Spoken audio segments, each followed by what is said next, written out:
What's up, everybody? Welcome back here yet again. We have the semifinals, this time between Captain Thomas and Jabari. It is going to be a best of 7. Joining me again today is Tech Chariot. Welcome, sir. Hey, Juicy, thanks for having me. Absolutely. Happy to have you along for the ride. I've got all the maps up and all of the civs. Don't know if you've had a chance to look at them yet. But home maps here are on the screen. Pretty much everything except for Banana and in here, Banano Grounds. So those would be the two maps we don't see today. We have Benbara, Jungle Nomad, and Banana Cove for Bari, and then Captain Thomas has Arena or Monkey Arena, Monkey Lanes, and Black Forest. Interesting bit of maps there for us.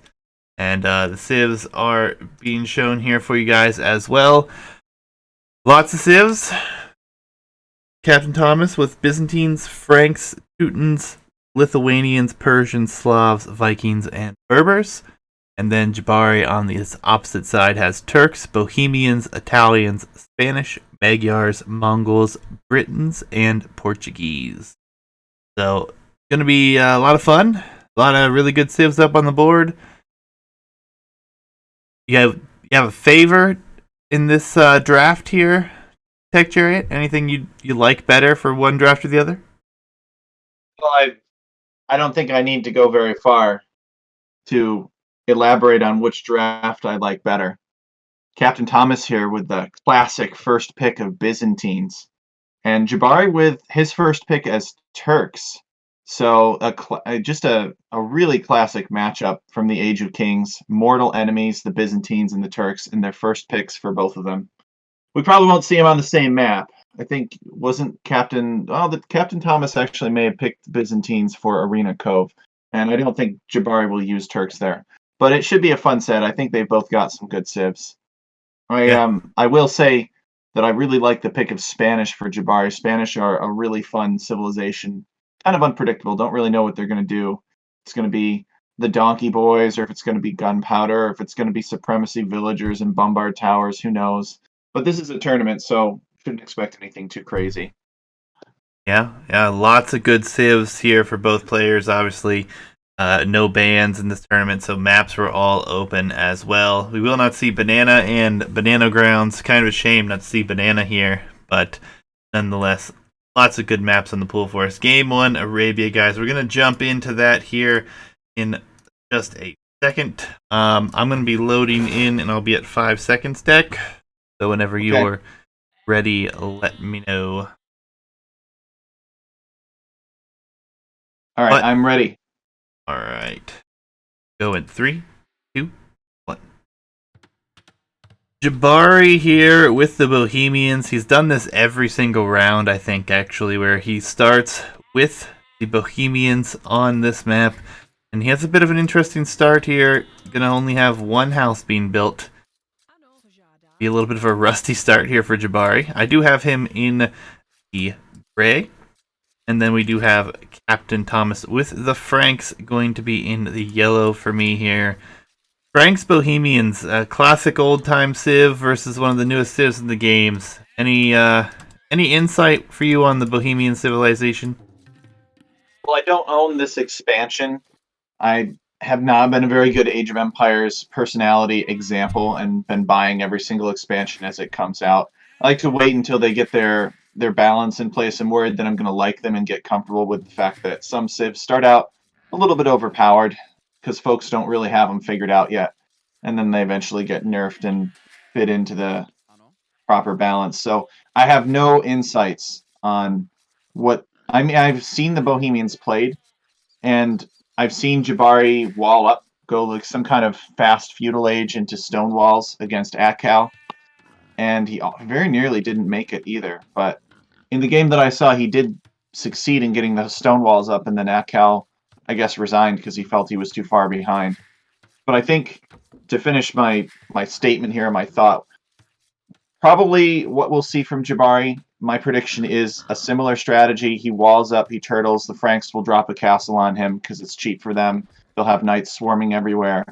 And Jabari will go some kind of fast Imperial Age after a fast feudal. Because you can do a fast feudal in a fast Imperial, but you can't really do a fast castle in a fast Imperial. The eco's just set up for a faster Imperial Age if you go fast feudal, but your castle age is quite late. So I think that's what we'll see, but it's anybody's guess.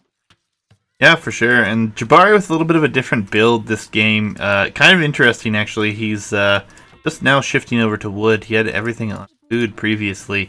And we do have to keep an eye out for Jabari to be very aggressive with the monkey, as we have seen him do so many times previously in this bracket. More of a standard build, it looks like, here for the captain, as he will be looking to drop those houses on the front. But Jabari's Vil is here, and this is an on-loomed Vil. Captain's going to have to react quickly to save it, and even then, I don't know. Jabari might commit to this. Nope, he doesn't commit. Vil survives. Oh, no, don't tell me Captain Thomas sends it back. All right, no, he doesn't. He almost did. But Jabari denying those houses, which will be pretty annoying. Captain Thomas is housed, so he has to get Loom at 15 pop, which will put him a villager behind anyway. Yeah, I mean, a very, very interesting exchange there. Jabari has been very aggressive with Monkey every time we see him play the game, so we'll see what happens here. Jabari even putting up some house walls here across the front of his base, and honestly, I think he's just going to wall this whole corner in at this point. This map is very open, so what he goes for here as he does start to put those walls down nice and early. Yeah, like you said, it is a one villager advantage right now. Jabari not getting a kill with that monkey, but creating the housed issue, helping himself out a little bit there. I'm a little underwhelmed by the lack of greed from Jabari. If these were tech chariot walls, they'd be all to these wood lines here.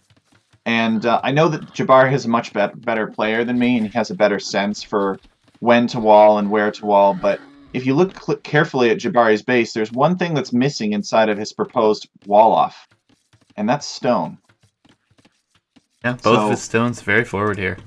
We may see Jabari do some kind of very aggressive play in Feudal Age, contrary to what we've seen, or what I've seen before, and try to secure that stone, because really hard to keep somebody out if you don't have stone. Yeah, I mean, I think we've seen him play a lot of, like, late feudal archer aggression, really, so I imagine he's just going to happily switch to that. Mill position is a little bit awkward here for him, but he will be able to get the walls down this way. Does have one Vil exploring over here, and the one really open spot closest to the captain, and he'll get that walled up. 21 pop, Feudal Age, probably going into scouts here for the captain. I agree, and Jabari will have his wall completed by then, so it is unlikely that the scouts will be able to do damage. But if the scouts pick on a palisade segment that Jabari happens to be far away from and can't build behind or repair quickly enough, they might be able to get in. The good news is, like you pointed out, Jabari could go archers because he has a very secure gold in the back for him.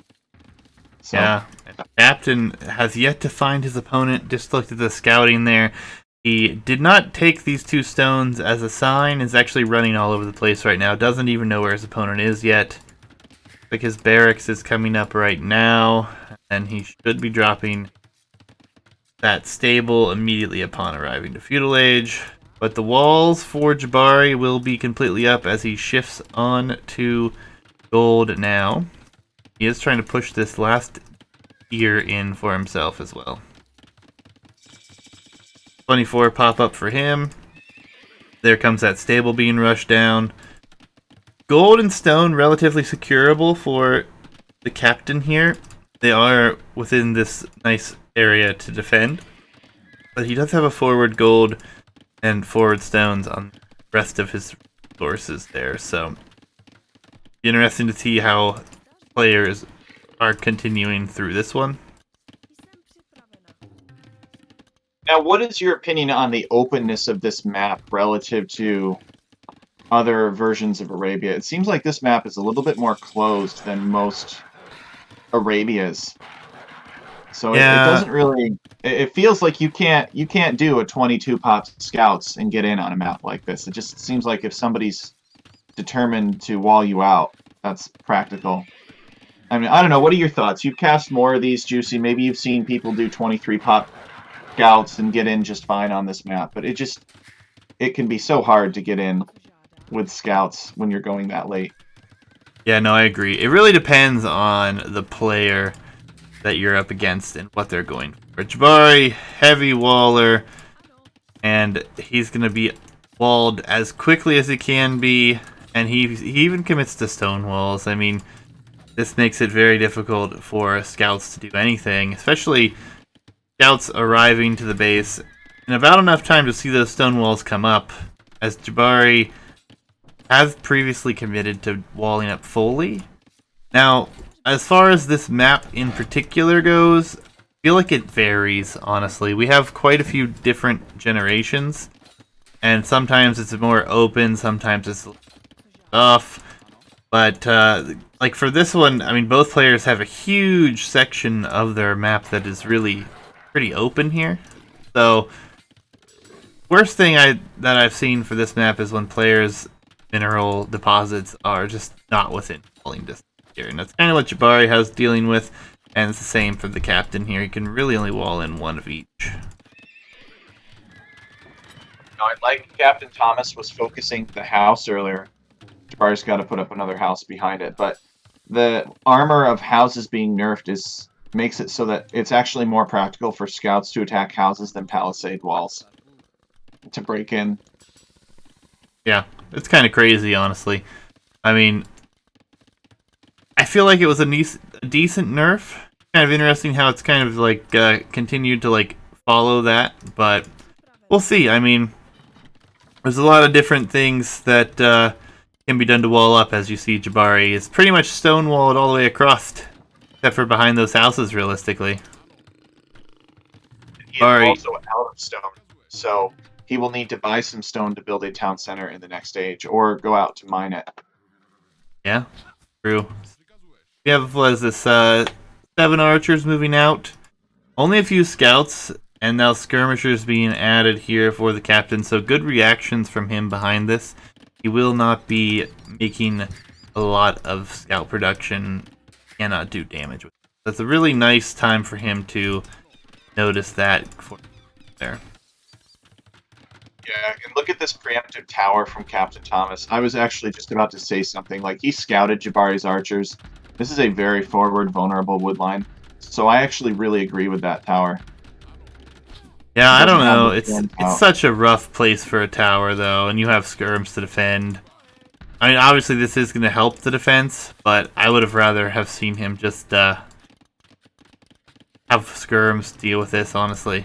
But yes, scouts too. I don't know. The tower really, Bari's probably super happy with that. Looks like he's actually going to turn and go back home, regroup with the rest of his archer mass. So he's probably really happy to see that tower as well. Army Nico looking pretty good here for Captain Jabari. A bit farther behind on food, but he has not used any food in the creation of these archers. Scouts are just going to pass by and eat up a ton of damage. One goes down there. Now, Captain Thomas is on his way to the castle age. It's Frank's. He's exhausted all of his berries quite quickly.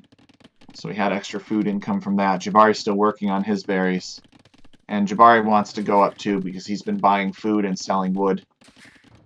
Yeah, Jabari has been known to abuse that market quite heavily. We'll see if he can get in here and do some damage. The skirmishers are kind of out of position right now. The gold is very exposed, and Jabari is headed in that general direction. Monkey is still left.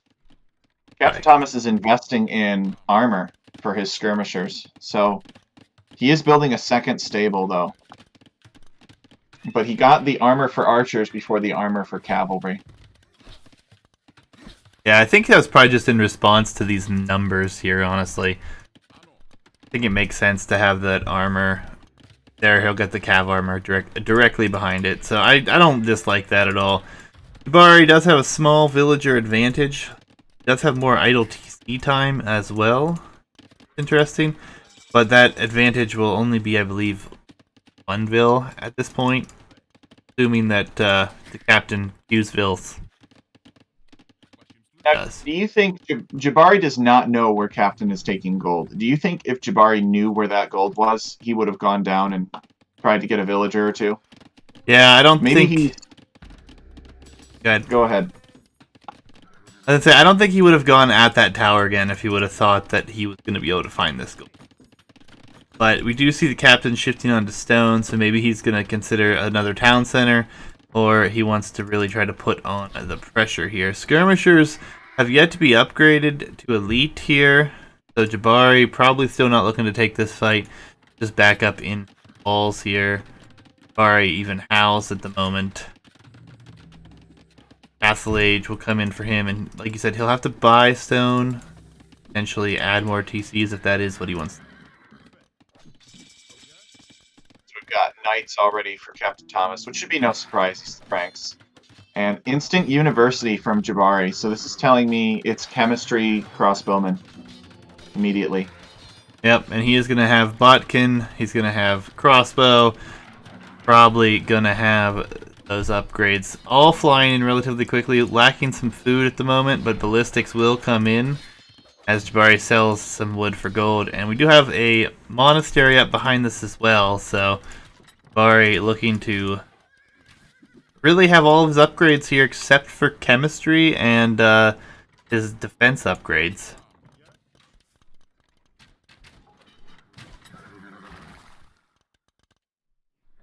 Pretty decent army for both here. Would really like to see the Elite Skirm upgrade come in. The captain is floating a lot of wood right now. Elite Skirm would be quite helpful in this situation. But he is going to get +2 on the defense and add a siege workshop. No Elite Skirm upgrade yet.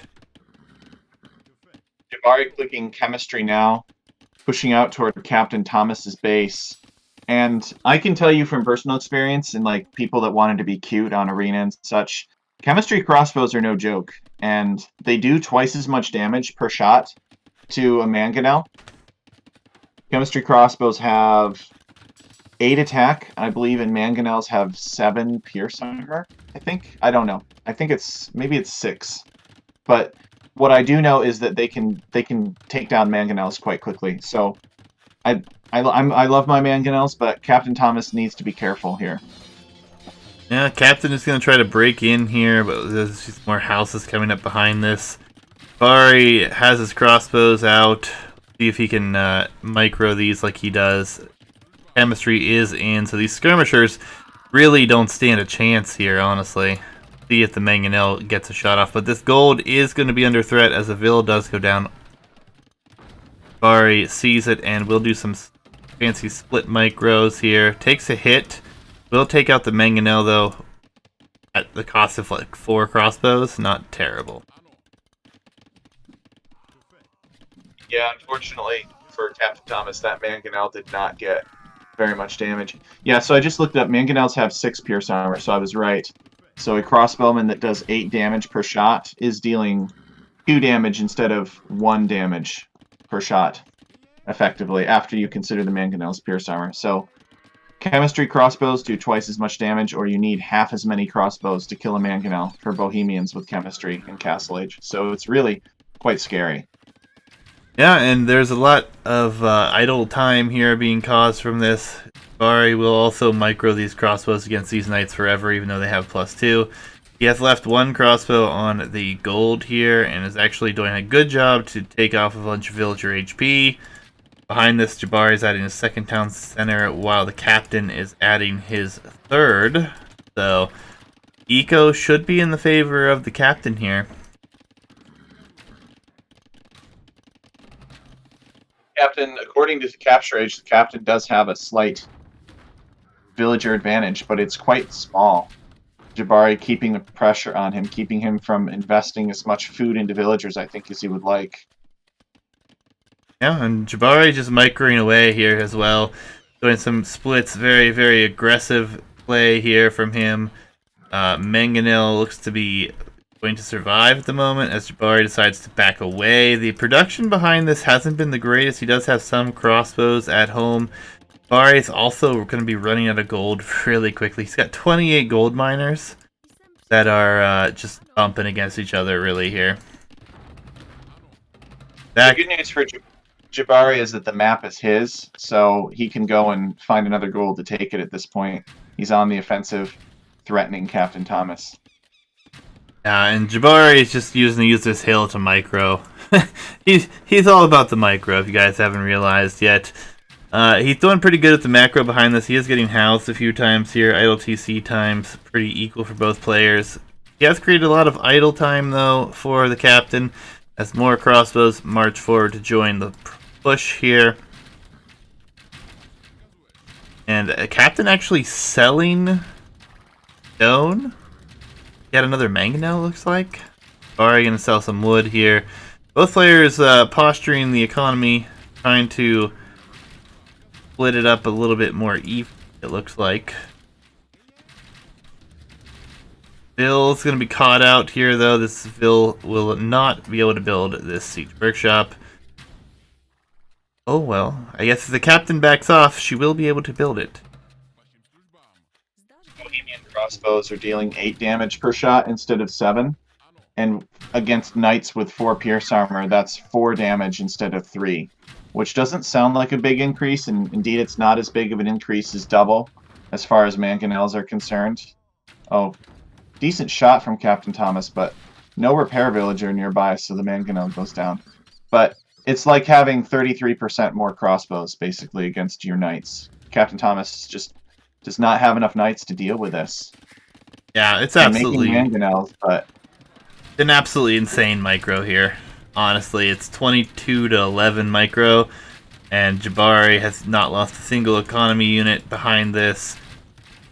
Keeping a lot of idle time. There's villagers just spawning outside the TC over here in the west for the captain. Mangonels are going to be out and on the front soon. Imperial Age click even behind this for Jabari, as he's just been abusing the market throughout the game here.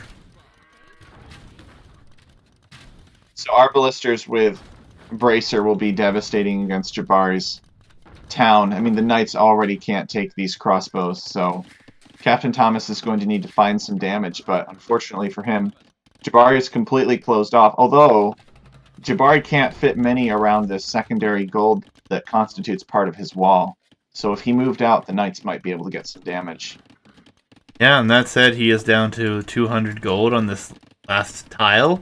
And we do have a very defensive castle here for the captain, but it's going to be close, actually. These crossbows are here. Mangonel's going to be here. Oh, it's not even going to get a kill. This castle, I think, is denied here. Castle's not going up.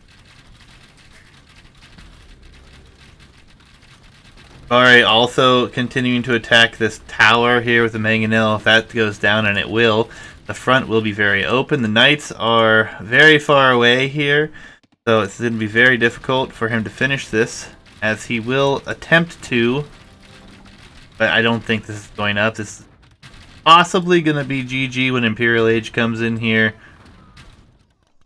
Captain so far away from Imp.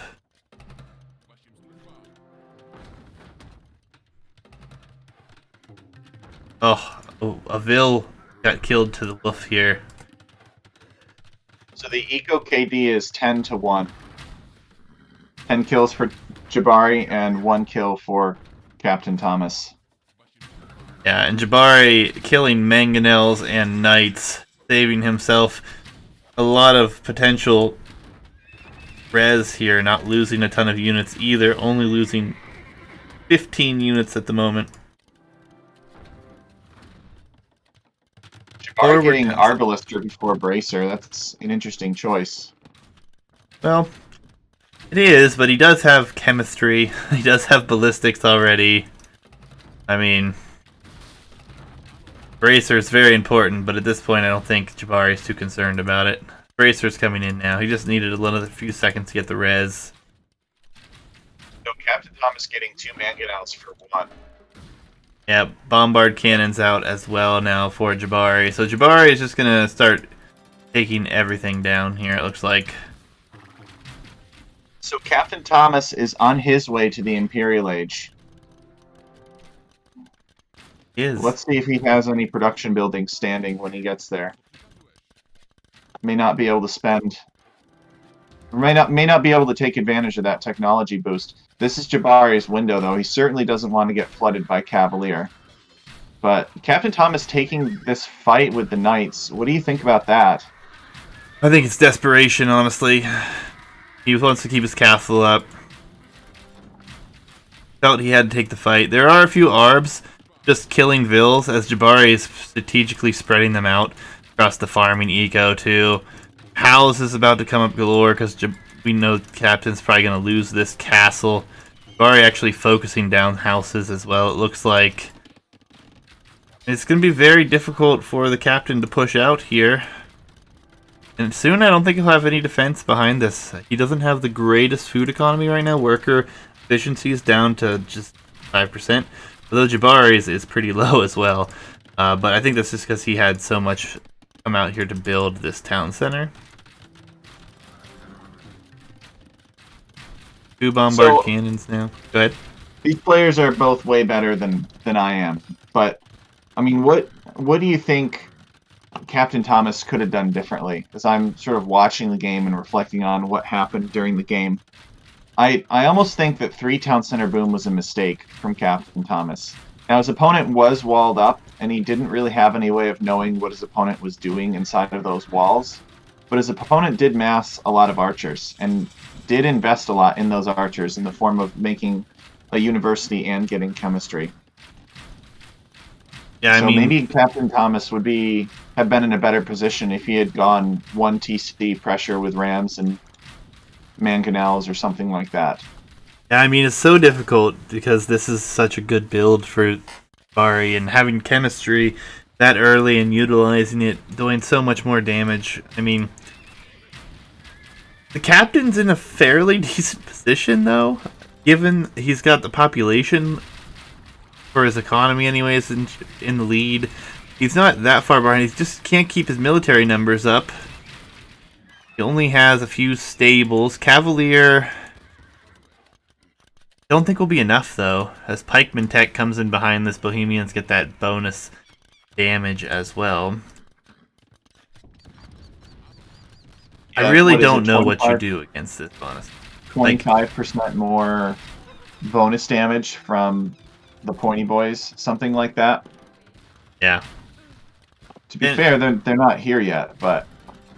Yeah, but Cavalier isn't either, and the Captain has to take the fight again. He'll lose a lot of his numbers. Jabari just microing like a crazy man, and the Captain calls GG. Yeah, honestly, I don't know what you do against this. I think you just have to maybe drush into archers and like keep the pressure on before these walls can come up here, maybe, and like keep the pedal on the gas here. You know what I mean? Yeah, you just can't go mangonels. I mean, maybe against somebody who doesn't have micro like that, but the Bohemian crossbowman is too hard against mangonels. You'd need like 2 or 3 mangonels at least, and you'd need 2 villagers standing by to repair them if they get damaged. It's just I find it's really hard to go mangonels on open maps like this and make it work.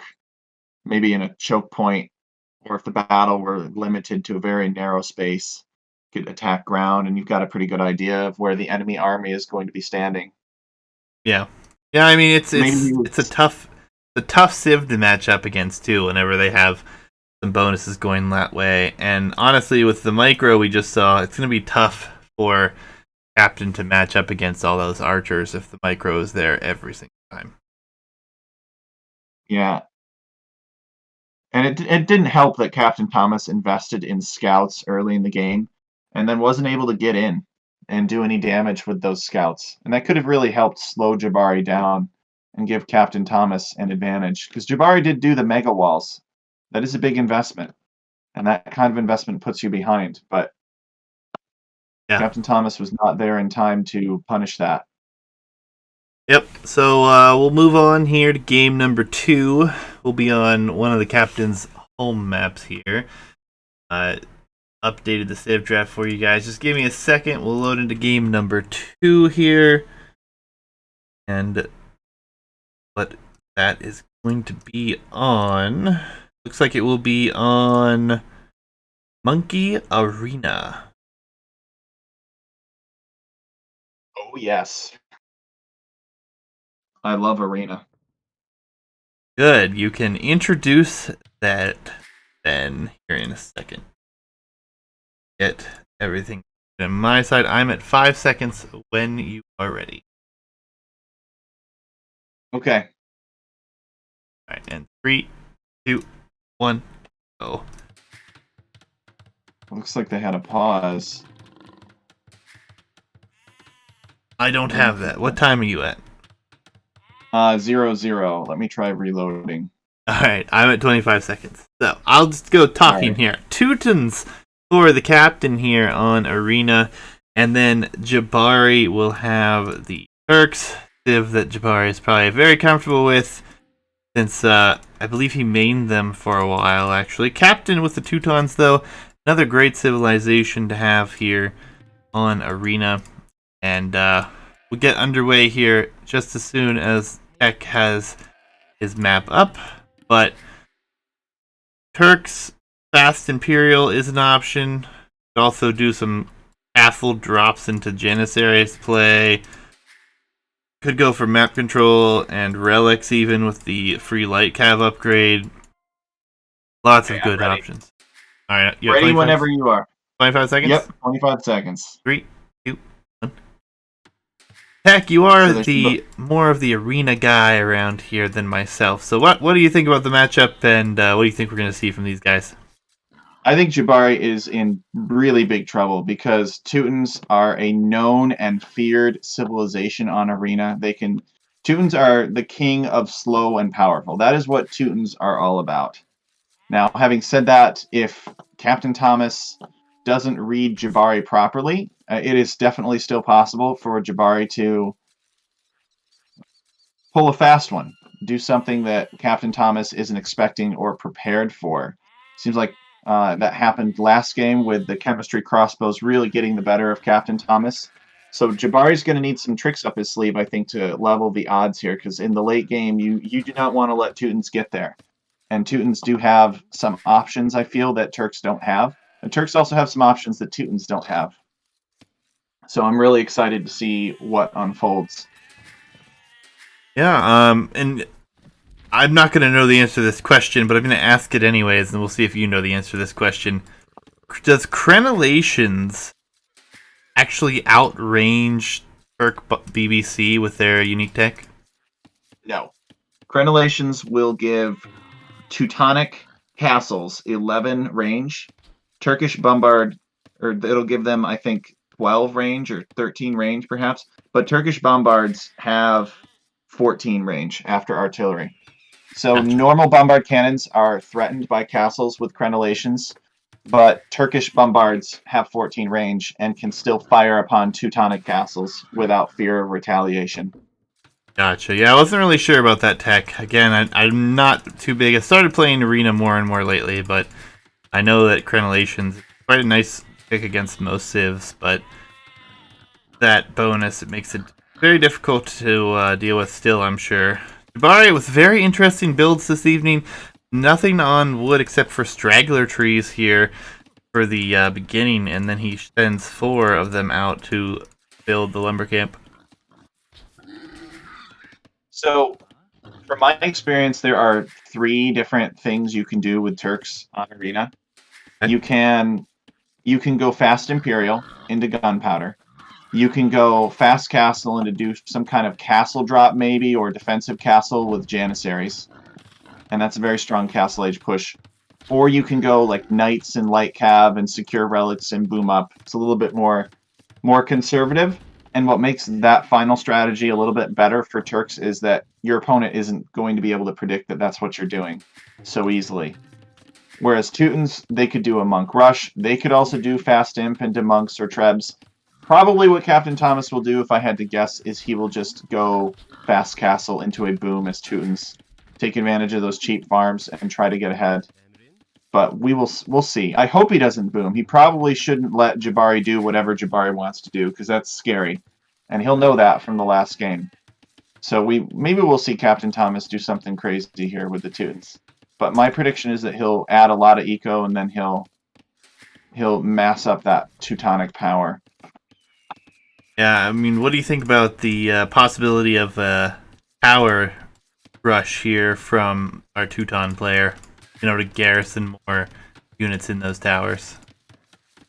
That is a great question, and it would be a distinct possibility on both maps, or on this map, I think. I've seen Teutons do it before on Arena.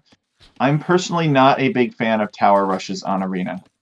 And they're still stone walls. I know that stone walls are nerfed so that they have fewer hit points before Castle Age or earlier on in the game, but they're still stone walls. And if your opponent has experience on Arena, they're going to know how to defend from it. Now, maybe Captain Thomas hasn't researched Jabari and doesn't know that Jabari likes Arena, but I generally would not tower rush on Arena unless I had a very, very, very bad map or it was a unique circumstance. But maybe if Jabari's map were bad enough, Captain Thomas could do that. And I'm looking at Jabari's stone, and it does indeed appear to be rangeable by a tower with fletching, perhaps. Yeah, I was just trying to figure out how the captain could be more aggressive and potentially get some damage in, and tower rush, to garrison more units. Ultimately, never going to lose that tower war should there be a counter tower. Just could be very interesting, but obviously it's a big commitment. So I don't think we're gonna see that, as we don't see anything on stone just yet. Captain yet to click up. He has got another Vil about to pop out. Then he's already got it clicked behind that. Jabari on the other side, though, a few additional Vils, so he's looking to go probably. Oh no, he cancels the Vils and clicks up himself. So a very even time to click up as well. Yeah, this is 25 pop versus 26 pop, clicking up to the next age. It looks like they're going to have similar timings, though, so somebody got Loom. Okay, Captain Thomas did not get Loom. It's Jabari. He's a Vil behind. Jabari did get Loom. So that's why Jabari is a villager behind. Maybe Jabari was worried about getting tower rushed, so he got Loom earlier, and he said, heck it, Turks take gold faster, so I'll just make that up more easily. Jabari is already on stone, though. So that is telling me that a castle is in the plan for Jabari. I usually don't send 3 out to stone in the Dark Age. I usually put like 8 on stone in the Feudal Age after I get my buildings up while I'm advancing to castle. So I'm interested to see if this is really a castle. I'd be excited if it were. But maybe Jabari is just going to mega boom when he gets in Castle Age. I don't think that would be the play against Teutons, though. I think Jabari wants to be aggressive against Captain Thomas here. Because this is a Pike Siege map, and Teutons. Nobody does Pike Siege better than the Teutons. Yeah, you think you don't want to let him get there? Think it could be a fast imp play, and he just sells the stone though? Or is it too stretched? I don't think so. If you're going fast imp, number one, you want to go up on 28 pop for Turks. If you go up any sooner than that, you're not. Even though Turks mine gold faster, you're still not going to get. You're not going to be able to do anything once you get to Imperial Age. And 28 pop is really kind of the bare minimum. You could do less if you were being slung in a team game. Yo-Yo Dude does it all the time, but the whole thing with fast imp is you need those villagers to be working throughout the entire time that you're advancing through the ages. You just need those resources. So I don't think it's going to be fast imp from Jabari. So Jabari he got his market blacksmith up going up to the Castle Age. And he is going to have the stone to build the castle when he hits the Castle Age. So yeah, he's only got 7 on food, 2 farms. Yeah, it's not fast imp from Jabari. Captain Thomas actually has a lot more farms than Jabari does, and he is going to be Castle Age. Yeah. Yeah, Teuton farms are so cheap too. So We'll see. We do have a barracks coming down for the captain already, so maybe he's going to go into scouts, I guess, to try to secure map control. Grab the relics, potentially. Yeah, if Captain Thomas can deny the relics from Jabari, Jabari won't have many options if the game goes late and he runs out of gold and doesn't have access to relics. He'll have no answer to cavalry. Fletching coming in for the captain right now. Seems like a very strange upgrade to get at the moment, but he will be going into an archery range. Yeah, that is unusual. I don't know what to make of that. Is he gonna go like Teuton crossbowman? Be kind of weird. Teutons are not known for their archers, but I guess we'll have to see. Now, he is adding archers behind this, but there is a castle drop coming forward here as we have a ton of vills here. And Bari, is he trying to run back? He's just waiting for the age to come in. So the castle will be in. We'll be having this come up forward here. A few little quick walls. So Jabari's monkey is here, fighting Captain Thomas's monkey is here, trying to get a villager pick. I think Jabari's monkey, Captain Thomas's monkey went down. And Captain Thomas is building a tower, and Jabari's monkey is here. I don't think Captain Thomas got loom, so this is going to be a disaster. He's going to lose at least 2 villagers. And this castle goes up, and there's a hole in his wall now. Yeah, there is no loom here. The archer is not going to be able to do enough damage. The tower foundation still here, not deleted for the captain. Hopefully he deletes that before it falls, but it looks like he isn't going to do so. Yeah, so he loses his stone for that, so there's no way he's booming behind this now without buying stone. He actually shifts onto stone himself. And it will be Janissaries and monks here for Jabari, who has a very easy way into his opponent's base now. I mean, yeah, I can't overstate how catastrophic this is for Captain Thomas. In addition to building a failed tower, which consumed some of the stone that he would need to boom, he lost 3 villagers, and there's a hole in his base that Janissaries can just walk straight into. And all that he has are archers with fletching, like 4 of them. So he cannot afford to add another town center. He needs something. And maybe this archery range is because he's expecting Janissaries. So he wants to go archers because archers are statistically a better unit against Janissaries than his other options. Yeah, I mean, it's a very interesting choice. He's housed at the moment, so he's trying to get that fixed. He's going to have a few crossbows build up. Jabari, though, not really investing too much into this. He does have one in the castle, and he will be adding a barracks and a siege workshop himself. Behind this, it is just going to be 1 TC. He's added a few farms, still has a few of his sheep left that he finally located. Monks will bring in these relics. Jabari might end up with all 5 relics here, actually. It looks like he probably will at this point. Jabari actually has a lot of town center idle time. So this entire time that Jabari was microing his monkey and getting his castle up and sending monks out around, he did have...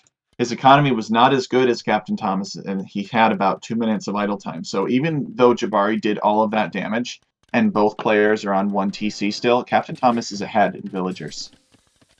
Yeah, I mean, overall, that hurts a lot. Jabari not being aggressive with this, though. He just kind of bought himself some map control.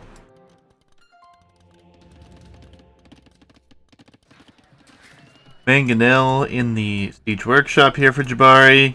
I mean, honestly, he gets 2-3 Mangonels. He could just push this potentially and take out the military production buildings and or just take out the town center here.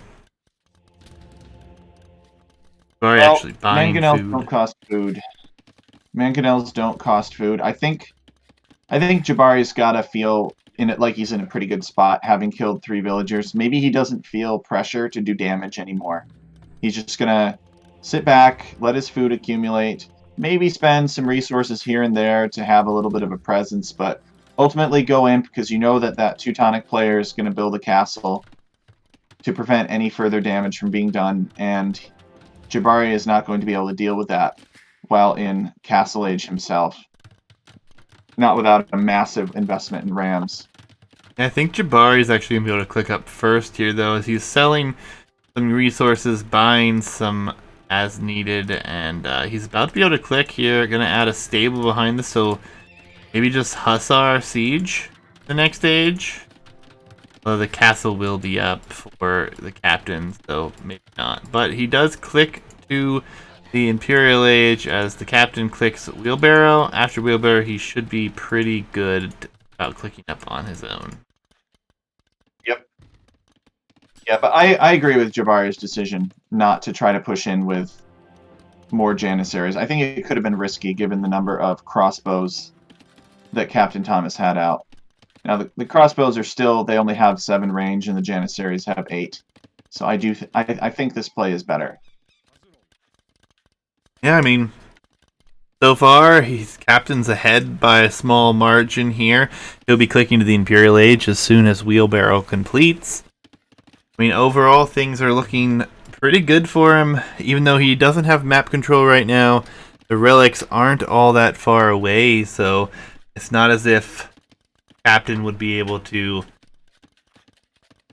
Basically, the captain should be able to push this, I would say, and still have a shot. Yeah, I agree. It's still a pretty even game. Captain Thomas is going to be imp later, but he also has more economy. And he has Wheelbarrow, so his economy is a little bit more in the way of efficiency. Both all coming in, so eco upgrades are just a touch better with the Wheelbarrow upgrade now for the captain. What does he continue with, though? Does he keep going crossbows? He only has, what is this, like 6? 6 crossbows right now.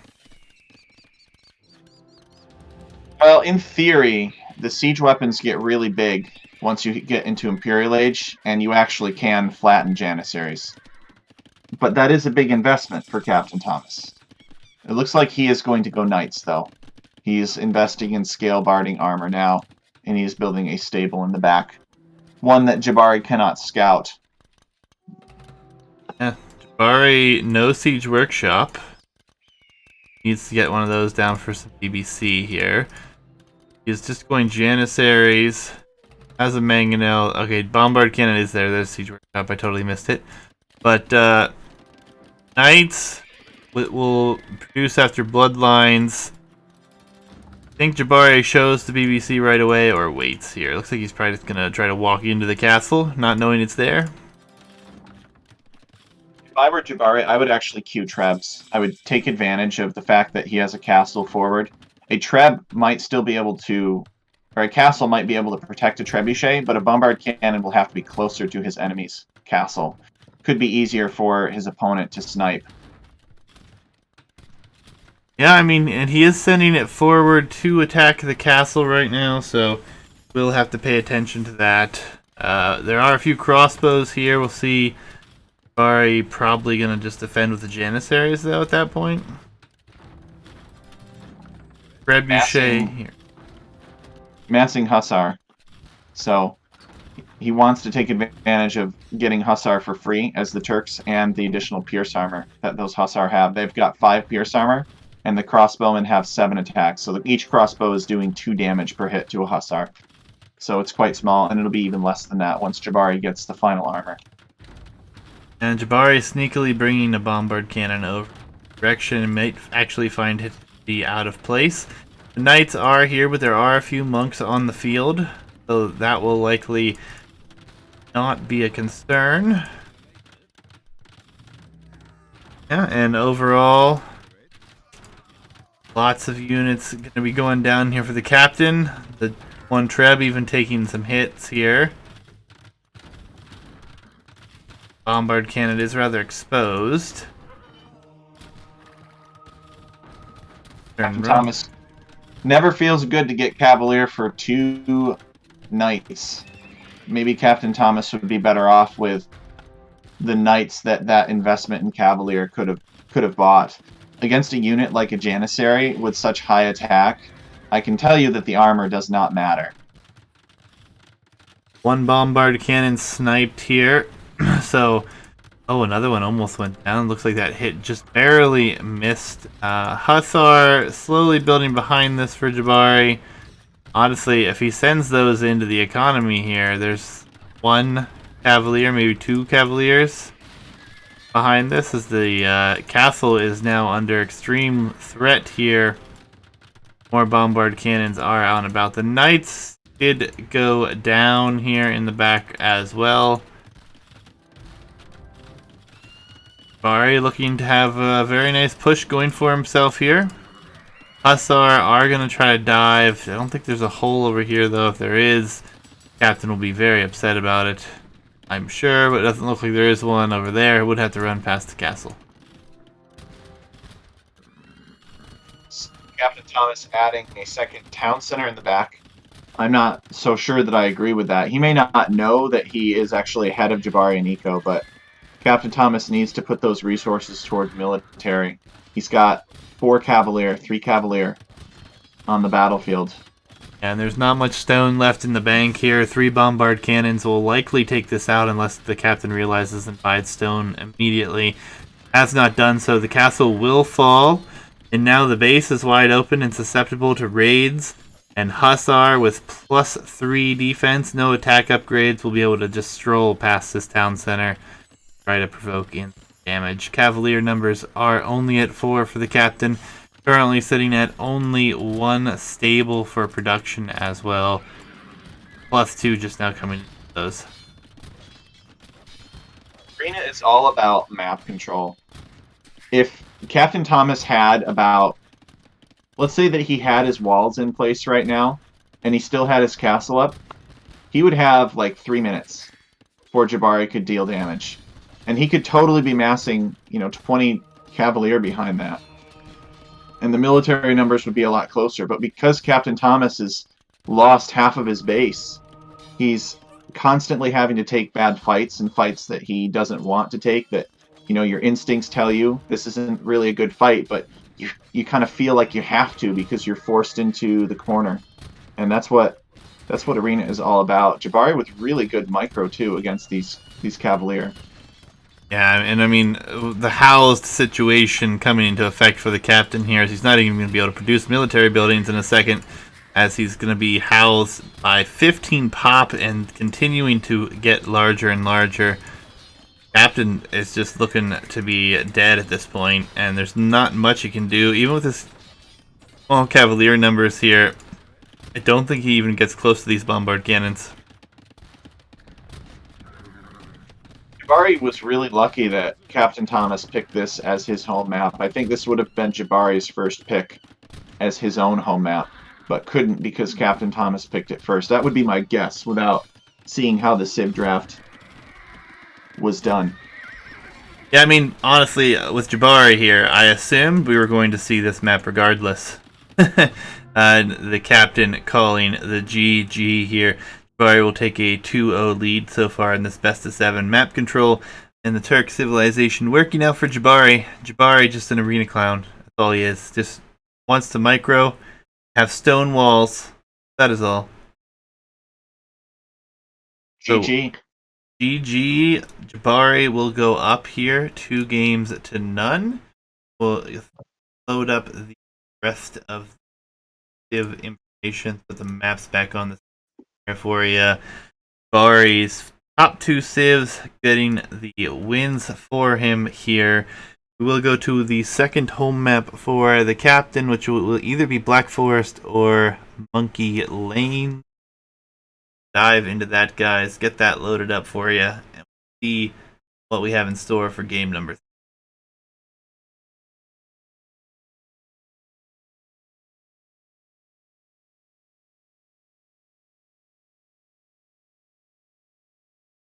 Like we're going to Black Jungle. Yep. So I got Black Forest. I'm on 1 second and am ready whenever you are. Alright, well, I am actually at 2 seconds. Well, how very trendy of you. All right. 3, 2, 1, go. Black Jungle, basically Black Forest, guys. Slavs, for the captain going up against Magyars here for Jabari. And Jabari instantly going to send Vils forward here to try to wall up here. Interesting little opening here as well. The golds are very, very prevalent here, and they are both the golds for the captain. I wonder if Jabari just walls on top of that hill. Like, wants to take this gold for himself. Where's he going? Probably Don't doesn't know. exactly know where Captain Thomas is, so who knows where Jabari will wall. Probably feels that there's something he can wall at the end of one chamber. And okay, the monkey is coming forward for Jabari now. But Jabari kind of going off to the left. That's not where Captain Thomas is. This is not played on Explored, is it? It is not played on Explored, so scouting is going to be rather important here. And the monkey is actually here as well for the captain, so he will find a Vil. Vil does have Loom, but there's no way this Vil stands a chance. Will be -1 Vil for Jabari. He does wander into the town center as well, and the captain sees this now. Captain probably confused as can be at the moment. But yes, I can show the Fog of War and see that the players here not know what they are against, and I kind of like it this way, to be honest. I agree. I think it's better this way. Forces a little bit more conservative play, and it really punishes these forward villagers. This Jabari is going to have a loom to deal, or a wolf to deal with, even though he has loom, and he's going to have a blue villager to deal with too. Oh, blue! Don't lose sight of that villager. Oh no, Jabari kills it because he's Magyars. He kills it immediately. Don't tell me this villager is going to be able to build a sneak barracks at the back. Blue lets it go. Oh, you cannot do that on Black Forest. Have you ever played that Black Forest game, Juicy? There's always that guy on Black Forest that sends like 6 villagers forward and Vil fights your villagers trying to get palisade walls up. You ever Yeah. played a Black Forest against that guy? Indeed, I wonder if I Jabari is have. going to be that guy. I He's think already stolen Captain Thomas's sheep. I think this is interesting because Jabari continues to send Vils forward, and I don't really know what he's accomplishing with this, other than trying to be super annoying, wall his opponent in. This is a nice touch for the captain to have this pawn docked, so he does have a 2 Vil advantage here, which is also nice. But yeah, Jabari is going to have a wood line actually back here, with that one villager that escaped, stealing a few sheep as well, which is interesting. Trying to wall up this a little bit. Jabari's putting himself in a really rough position, I think, actually. We'll see if it pays off for him or not. Oh, is Jabari laming one of Captain Thomas's boars? There's 2 in the middle, actually, so I believe that the captain has already brought in one of his, and his second boar is over here in the east. There's also 3 additional boars over there for him, so if he finds that, he'll probably be very happy with that position. Jabari even going to be annoying with this. Look at that dock from Captain Thomas. What do you think about that? I think it's a genius idea. I think he's going to get 2 for 600 food out of the deal. He's going to have a little bit of faster economy with the deal, and he can always drop a fish trap or 2 later on. Not overcommitting to it by any means. I like it. Jabari still has not found all of his sheep. He's got 2 sheep off toward the back of his base. I think he just lost his monkey to Captain Thomas's town center arrow fire. Yeah, I think so. I mean, I think Captain has a solid 2 Vil lead right here. Jabari will try to bring this other boar in from the center. Should be okay to do so. Got the other one back just fine. Jabari did build a lumber camp, but he built it with one villager here in the north, where only 1 Vil is alive there, so not exactly sure what that's going to do for him at the moment. But all in all, it's important to point out that technically these players do not know that this gap between the berries and the gold exists. Like that it's not forested. Not until right now, I think, where Jabari is walking up that way. Yeah, Jabari is walking up that way now and just discovering that that gap actually exists. But Captain Thomas does not know that that gap exists. For all he knows, the area that Jabari has built houses in is the only opening between him and Jabari. Yeah, it's an interesting change with playing this on non-explored map style. I actually really like it, but I know a lot of people play Black Forest. Not big fans of that, but I find it to be much more entertaining personally. I agree. I think this is the way it was meant to be played. Jabari is palisade walling that off now. What do you think about the Civ combination here? I mean, I get Magyars. I think, killing wolves with one hit is the only attraction for Magyars on this map. I mean, it's a very strange choice to have Slavs here, I feel like. Just because their economy is so good. It could be used on any map. I think, still going to be a fine Civ here, but I almost prefer an Archer Civ on this map, or a Cav Archer Civ, personally. I think it would have been nice to see, like, Mongol, Britons, Ethiopians on the map, but players have different ideas. Even Slavs are much better for this map than Magyars are. I think if Captain Thomas likes mangonels, this is the map for him. Imagine having a mangonel on top of that hill above his berries, and Jabari wanting to push in with archers, right? Where are those archers going to go to dodge the mangonel shots? Their options are going to be far more limited than on Arabia. Very true. We see Pike Siege dominate on Black Forest, or at least it did when that was the only map I played in HD. But Pike Siege, maybe toss in a couple of Redemption Monks to convert your enemy's siege, and you've got a pretty unstoppable combination. And because Black Forest is such a closed map, it's easy to wall up and get there. Maybe Jabari knows that, though, and will play aggressively to prevent Captain Thomas from getting to Pike Siege. Yep.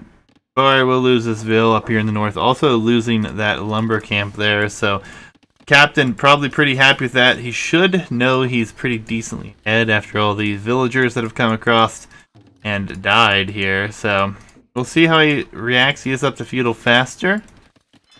He will have this dock, only 2 fishing ships. Again, I really like that position. Shifting on to gold with 3 units here. I don't really know what we're going to see from him, though. I mean, there's been no barracks yet. Slavs. Tower rush from Jabari. Think so? He's taking stone now. He's sending 2 more villagers on to stone. So 4 on stone is how many villagers you need to constantly build towers. They're all forward, though. So he would have to send more vills forward. Looks like he may be sending another vill that direction now. I mean, Tower Rush will do a lot. These berries will be very susceptible here. He can gets it up. He'll be on top of a hill as well. This is technically Captain Thomas's stone that Jabari has walled out. Jabari is taking Captain Thomas's secondary stone, and Captain Thomas's primary stone is in range of a tower, potentially, that Jabari could build. So if Jabari could take Captain Thomas off of stone completely, then Captain Thomas will not be able to build the defenses he needs to prevent Castle Age aggression.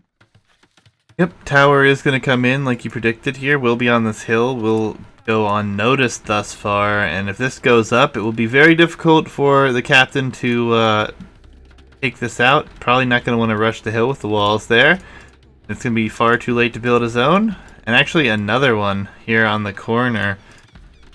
You know if he can hop this corner? In tower, I guess it's his walls, doesn't really matter. Never mind.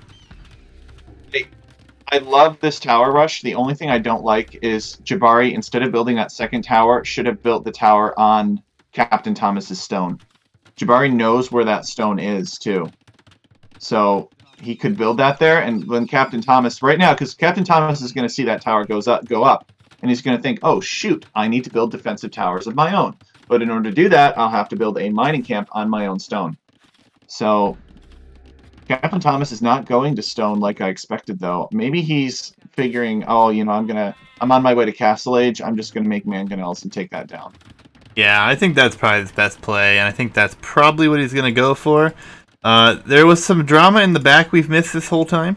During the tower rush, the villager for Jabari did come forward, and potentially the monkey went down for the captain here, and a villager is actually just battering a palisade in the middle of nowhere. This vill for Jabari slowly creeps away. Not a lot of room to hide back there. It will be a stable and a barracks thus far here, and we do have 2 fish traps, which I do actually really like. There's quite a bit of food on those for 100 wood. Not a bad investment whatsoever. Jabari is going to wall up this vill. I think if you're a captain, you just wall this in, to be honest. Stop chasing, stop using your villager time, just wall it in. Yeah. 4 stone wall tiles, and that villager is harmless. The most it could do would be to like build a tower, and then it's just a tower. Can't build the production building, and Jabari's going to delete it and slip out. Oh, captain's hot in pursuit. Jabari really wants to build a tower on this wood line. Yeah, he's going to be able to too. Stone wall's going to come down. Could be able to drop that tower back there in a 1 tile. We'll be on the edge of the map, but will be kind of annoying. There's plenty of wood line options here, so it won't be the best use. Siege Workshop up for the captain. Looks like he doesn't have enough on gold, however, to build mangonel, so he will opt for a ram, and he will try to ram down the tower. Push, which I don't disagree with at this point. Can't complain about that at all. 34 vills, and already in a ram. Couple knights in a ram, and you know, Jabari's 2 towers, and that palisade wall will not be doing very much. Yep, Jabari is gonna get a market up here, but honestly, I think Jabari's probably in really bad position, because I think this attack coming forward here will soon do in these palisade walls and towers, maybe even kill a few vills or force these vills to drop back and re-wall. There's already 2 town centers here for the captain, so he will have quite the villager advantage, as Jabari could click now, but has yet to do so. There he goes. So, Jabari can see this ram based on the vision from his towers, and he builds a single stone wall next to that gold mine and then walks back to keep taking stone for whatever reason. Maybe he's thinking about dropping stone walls at that position, just falling back to it. But ultimately, Jabari's going to have a worse time dealing with this, as the rams will come forward. It will be 2 rams. There are 2 knights here. The knights do have 0 upgrades, so not like they're going to want to stand under here. But the villagers won't be able to take these rams out with the knights coming. Jabari needs to flee this. He actually needs to just delete that barracks and build like 6 tiles of stone wall behind that. Just give this up. You can't stop this with feudal age army. Yep, rams going work. Even this barracks is pretty risky. I mean, 2 rams could take this barracks down pretty easily. Absolutely. Castle Age about to come in here. Jabari still trying to take the forward resources. Knight numbers will slowly be increasing. There's only 1 stable behind this, but at any time, I think that could switch, as there comes the full stone walls behind the barracks. So even still at this point, just really buying himself time to probably drop a castle right here in this area, I think, is what Jabari is going for. Yep, and there comes the castle. Yep. Not a great ideal castle location, but perfect for this situation. I mean, a trebuchet on that hill where Jabari's house is, and palisade wall are. Yeah, I mean, extra damage. Even if this castle goes up, it's still such an eco deficit here for Jabari. I think that the captain will be more than happy with his position. Should be happy due to the score lead, almost 1,000 lead ahead here. Castle will go up. Rams probably just be pulled back and saved here, maybe used for a later push. Yeah, agreed. If you're, Captain Thomas, you're very happy with where the game is at right now. Yeah, absolutely. Very far ahead. He knows he's ahead by the score. He does have 3 TCs, already has 30-something farms. And honestly, if he just starts to shift onto some stone, which he's already done himself, and some gold, he'll probably just try to boom up behind this and get to the next stage. I don't picture either of these players trying to go for much aggression at this current position. Jabari is only 1 TC behind this. It cannot afford another one at the moment. And it's not taking stone. Oh, there he's taking stone over here with 5 vills. And another town center actually being added here for Captain. Jabari has even added a mangonel, like you were saying. He just added a mangonel to defend his stone walls against rams. Yeah, and he will be able to pressure this one town center here too as well. But I think another mango would potentially just come forward here for the captain as well, if that is the case. That's true, actually. I didn't realize that he could see that town center going up with the vision from his houses. So that might be the reason why he created that mangonel, just to be annoying. And Captain Thomas can't do anything about it, except make monks, redemption monks. So I guess he's going to power force up that town center. Yep, Manganella is going to be under fire here, and we'll have to repair this, but there should be, yep, Manganel's instantly in the queue here for the captain, but the captain will likely be clicking to the Imperial Age sooner rather than later, and all he will need is Onager, and he can actually cut all around this castle and wouldn't even have to go through it if he wanted to do that, open up another alleyway for him to attack there. Absolutely.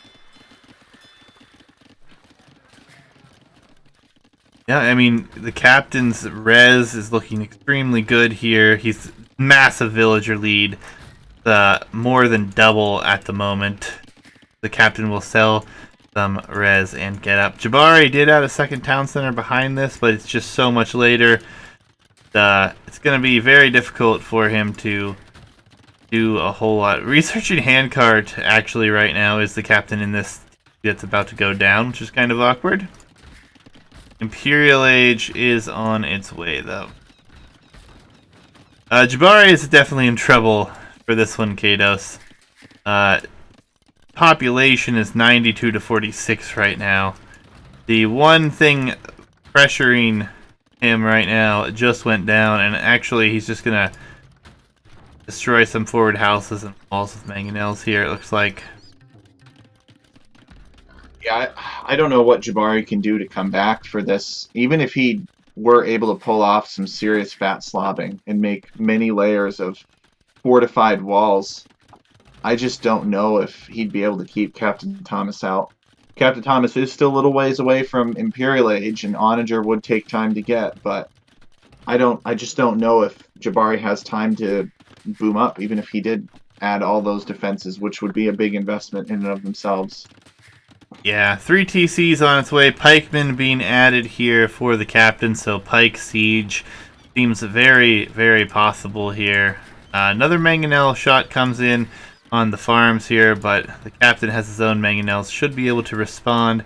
Castle on the forward hill here, and Imperial Age less than a minute out here for captain. Looks like the captain in a very commanding position here, as the captain will even take out this one mangonel potentially from Jabari. Yes, indeed, he will.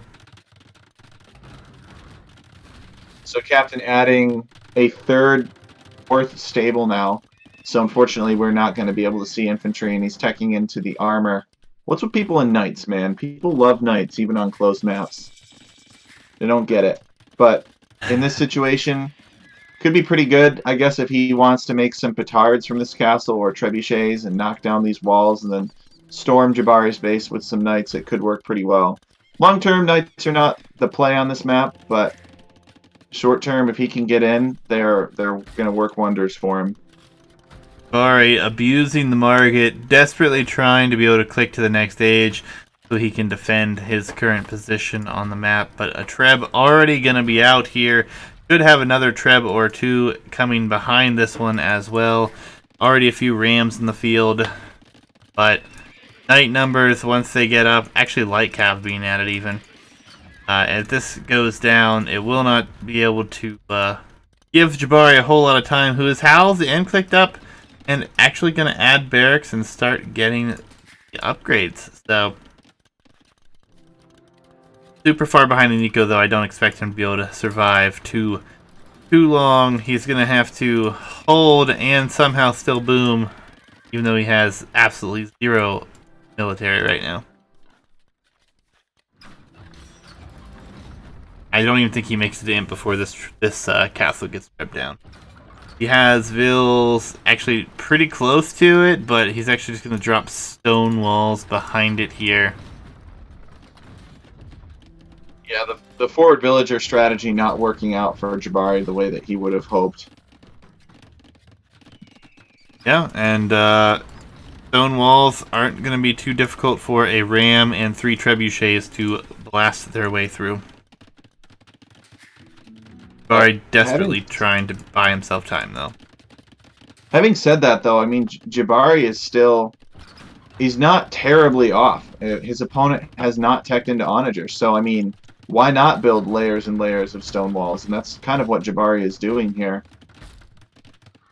Yeah, I mean, his opponent could very easily get to that, though.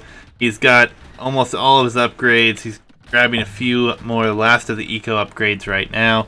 We have crop rotations and 2-man saw. And villagers come forward. And again, not 100%. People cannot understand this if they don't play this map this way. This is not visible. So if you switch over to the captain's point of view, he's hoping that there's another area over here as he just explored this for the very first time. Another castle forward here. Krebs and Rams will be forward as well. Jabari down massively in the population. No military really on the field. 3 soon-to-be halberdiers. Jabari is just going to try to fat slob this as best as he can. Yep. It's all that he can do considering the circumstances. If his opponent had gone Onager, Jabari would be dead by now.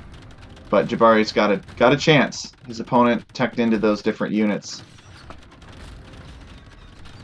Yeah, I mean, this is as desperate as you can be here with stonewalling here. I guess a few more vills would probably help out with that position. Capped ram almost finished as well. We will have some more rams coming forward here. So Jabari gonna have to muster quite the defense here. And honestly, even though he has halberdier, he will probably not be able to hold out for too long, as the hussar will just be able to run laps around his opponent here. Actually, we're going to see halberdier teched for the captain as well. I think the captain's actually trying to kill this villager with these grabs. Oh, he actually gets it.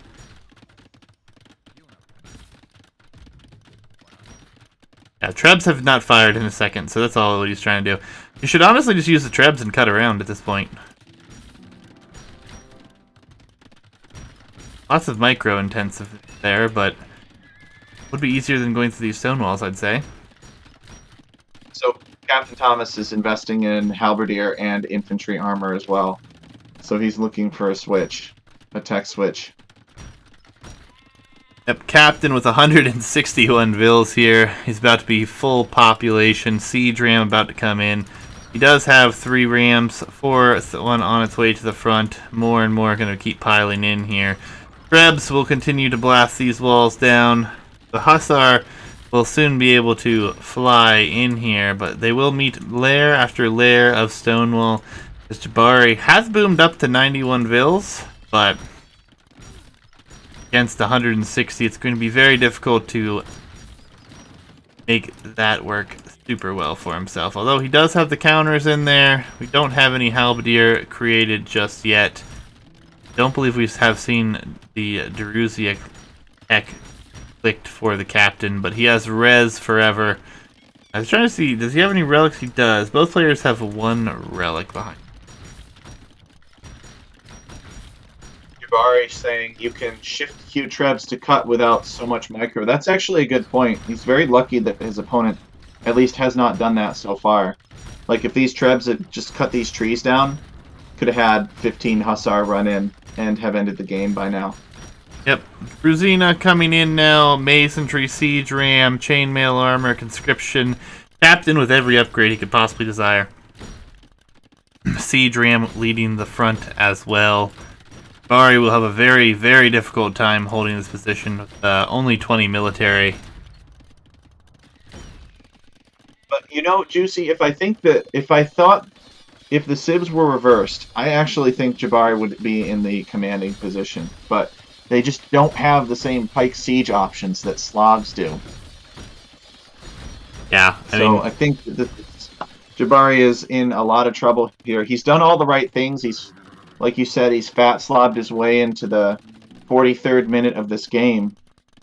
But you want to try to prevent Slavs from getting here. You don't want to preserve your own life and allow yourself to get here, although that is better than dying outright. Yeah, I mean, the Hussar just walk into the Halberdier, but honestly, we have Heavy Scorpion and Man-at-Arms tech already coming in behind this, and these Hussar will likely draw quite a bit of attention here for Jabari, as he will attempt to hold out here. The Hussar are diving into the back here, nothing much coming from them though. Pulling the siege back, I do like that from the captain. Will be able to push here for too long. Might as well try to distract your opponent as much as possible. As Jabari goes for some walls, and he actually gets these quick walls up.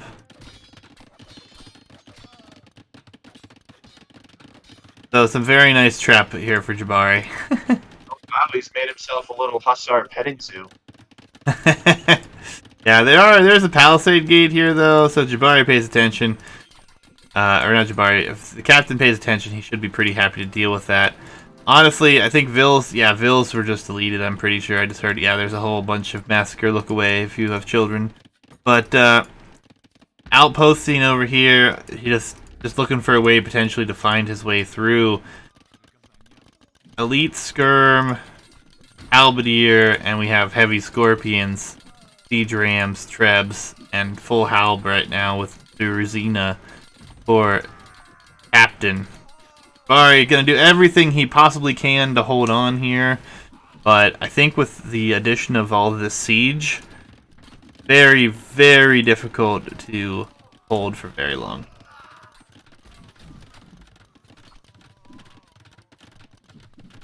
Agreed. Jabari was just not able to get enough of an advantage to compensate for the fact that Slavs are just better suited for this map. Well, and he had a very rough beginning, to be honest. So, sending so many things forward like that, instantly trying to wall something up and then losing Vils early, is never going to make it very easy on you. We do have Elite Magyar Hussar and Corvinian Army coming in, so Magyar Hussar going to be on the field before long. It's actually really good against Siege, but there are a lot of Halbs coming forward. These are fully upgraded Druzina Halbs as well.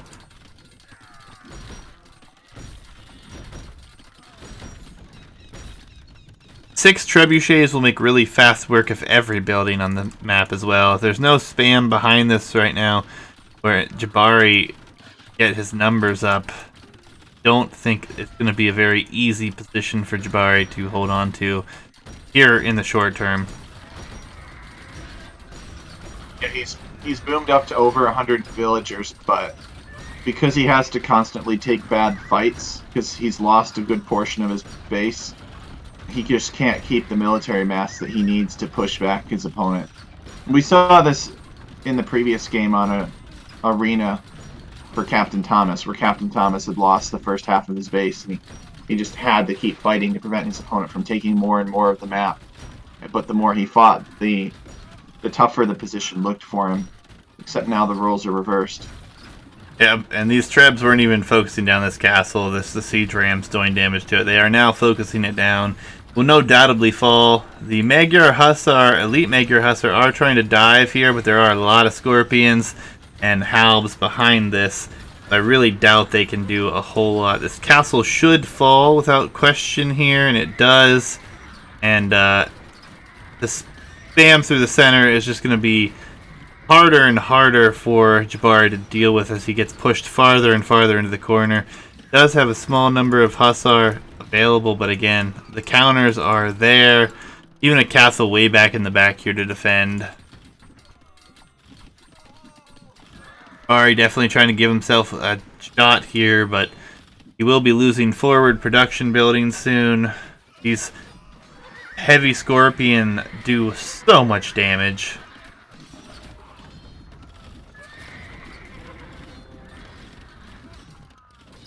Just look at the mini-map, see the yellow just spamming across the map here. And Jabari on the other side trying to abuse the market to get some food. If he only has 40 farmers as compared to 78 here.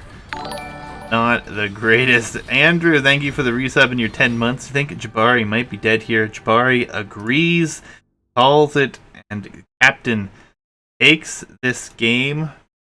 Pushes the set to a 2-1. Jabari still in the lead here, but Captain having a very solid game here on the Black Jungle.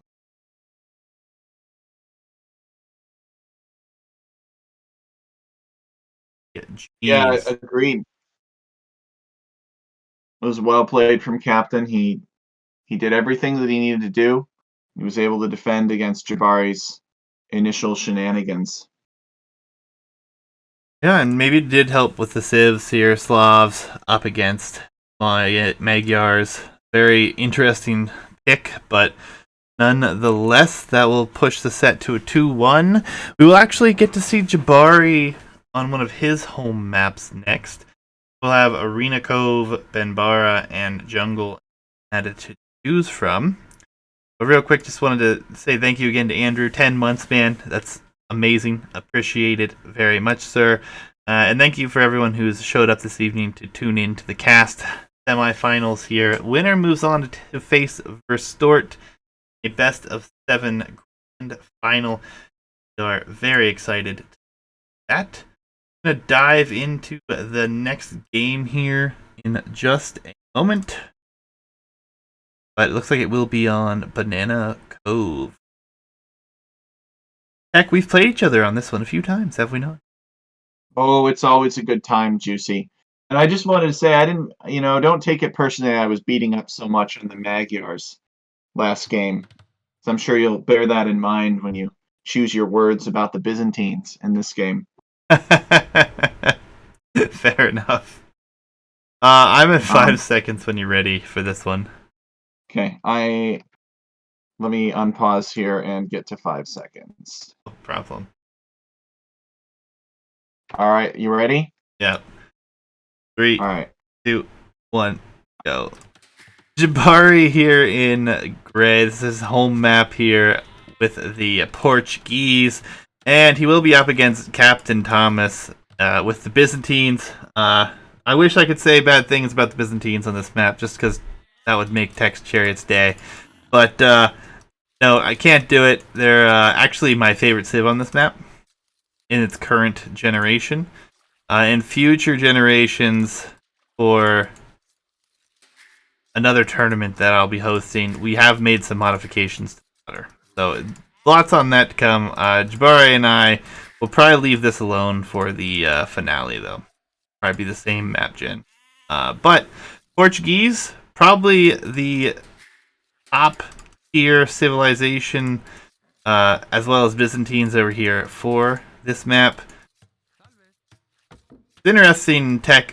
We've played this map against each other, what, twice? Yeah, I think so. We had some crazy Spanish versus Sicilians game that I remember, or maybe it was Italians.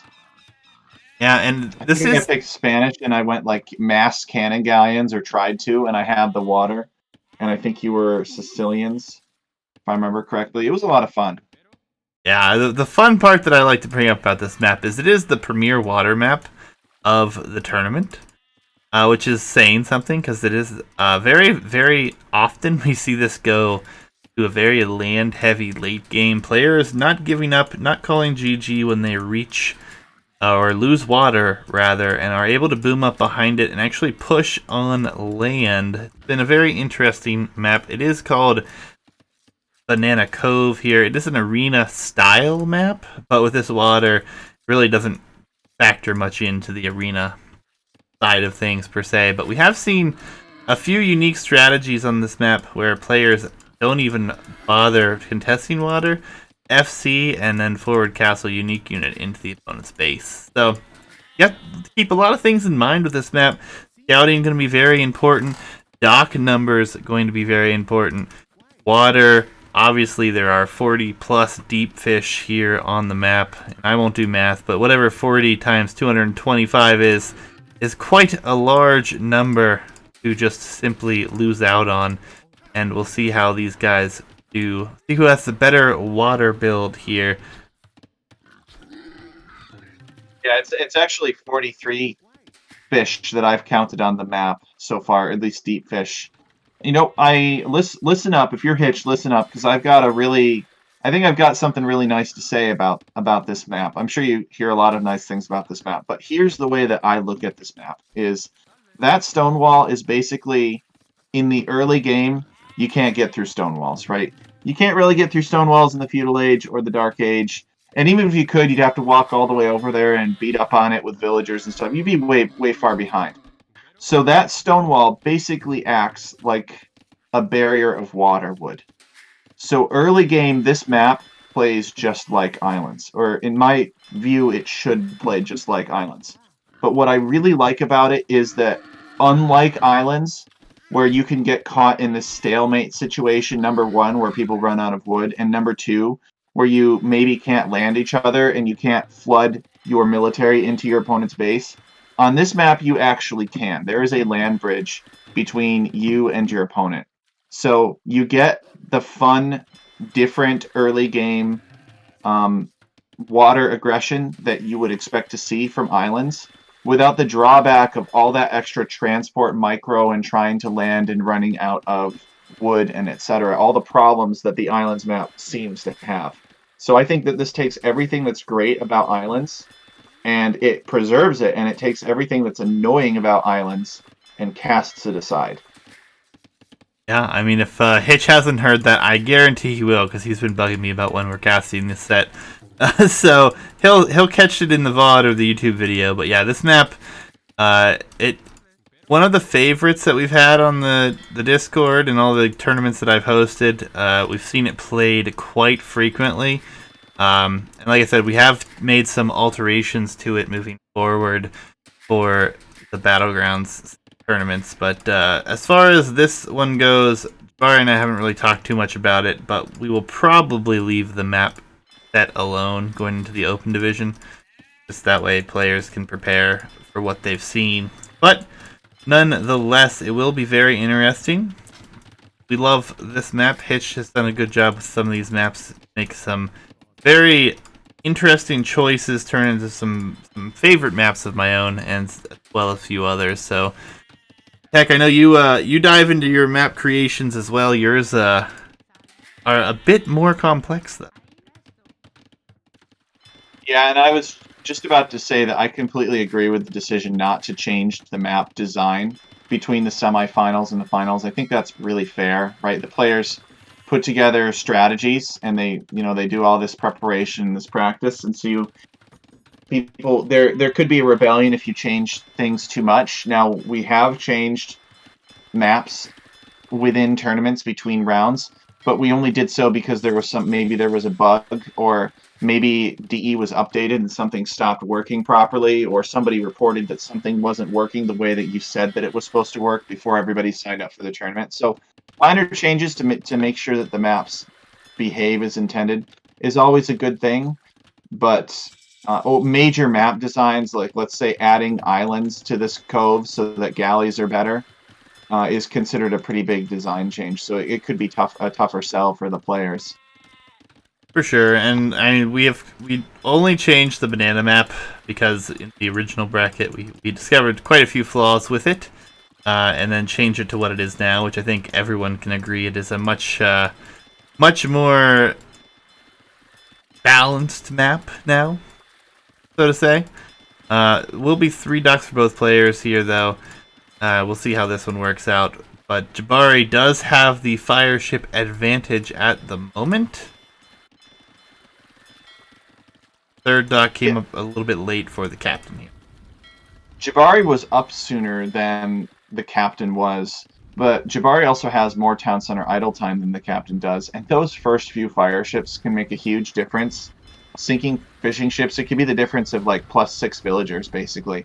Although Jabari has not really built many fish, maybe he was expecting the captain to actually be up before him and didn't want to lose all that fish to the captain. And maybe the captain built all these fish because he said there's no way Jabari's going to be able to challenge me on water. But Jabari really punishing the captain for being up later than him. I think Jabari clicked up on like 24 pop and captain clicked up 1 pop later. Yeah, it will be interesting to see what happens here. We do have quite the exchange here. Fairly even. The captain will pull out with a little bit better position at home here. Did lose a few fish, or at least 1 fishing ship. But all things considered, still has 4 fishing ships working. Only 3 on the opposite side here for Jabari. Captain does have a slight advantage. Res behind this, though, looks to be a little bit better for the captain as far as food is concerned. And Jump Play, thank you for the follow. Do appreciate those. Good to have you along for the ride.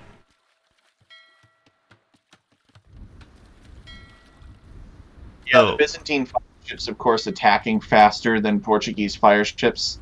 And I think Portuguese can open fire ships, but they ultimately want to transition into galleys, or I think their unique unit. What is that unit called? A Carrack or something like Caravel. that? Caravel. Yeah, no, I think that the bonus here for Portuguese is they do have that extra HP. It is 10 HP per ship, which is rather huge. So the faster firing is nice, but HP makes this a little bit more viable here for Jabari to take better fights as compared to a regular civilization. And the fire ship numbers are in favor here for Jabari, as he has had quite a few successful demos, even if they only take 1 ship or a ship and some HP. He is slowly pulling ahead here in this battle. That said, though, that fight seemed to even things out pretty well.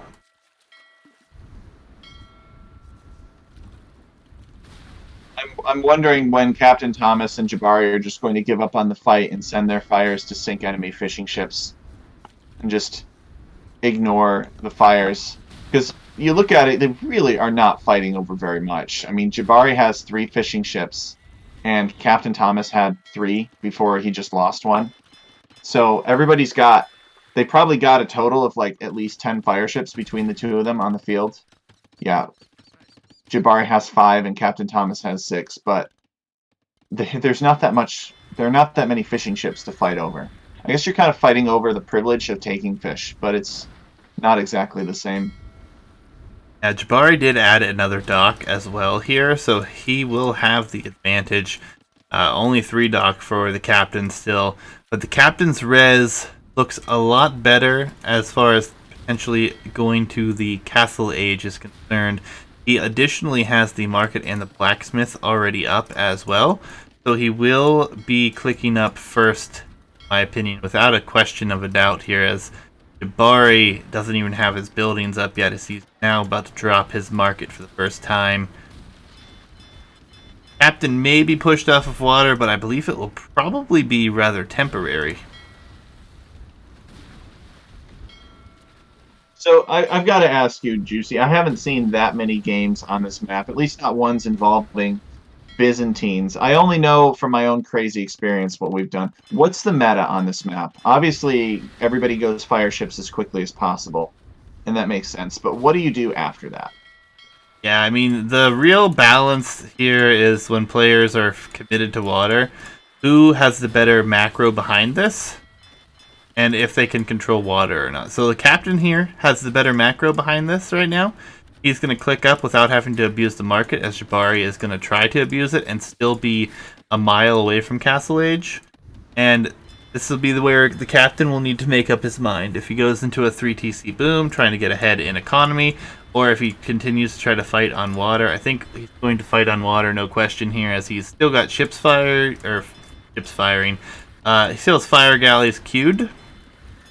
And behind this, he's looking very good, as he does have just a slight deficit in the economy, but being to the castle age, what will be about a minute and a half ahead, can keep his his docks up, he could potentially win back water quite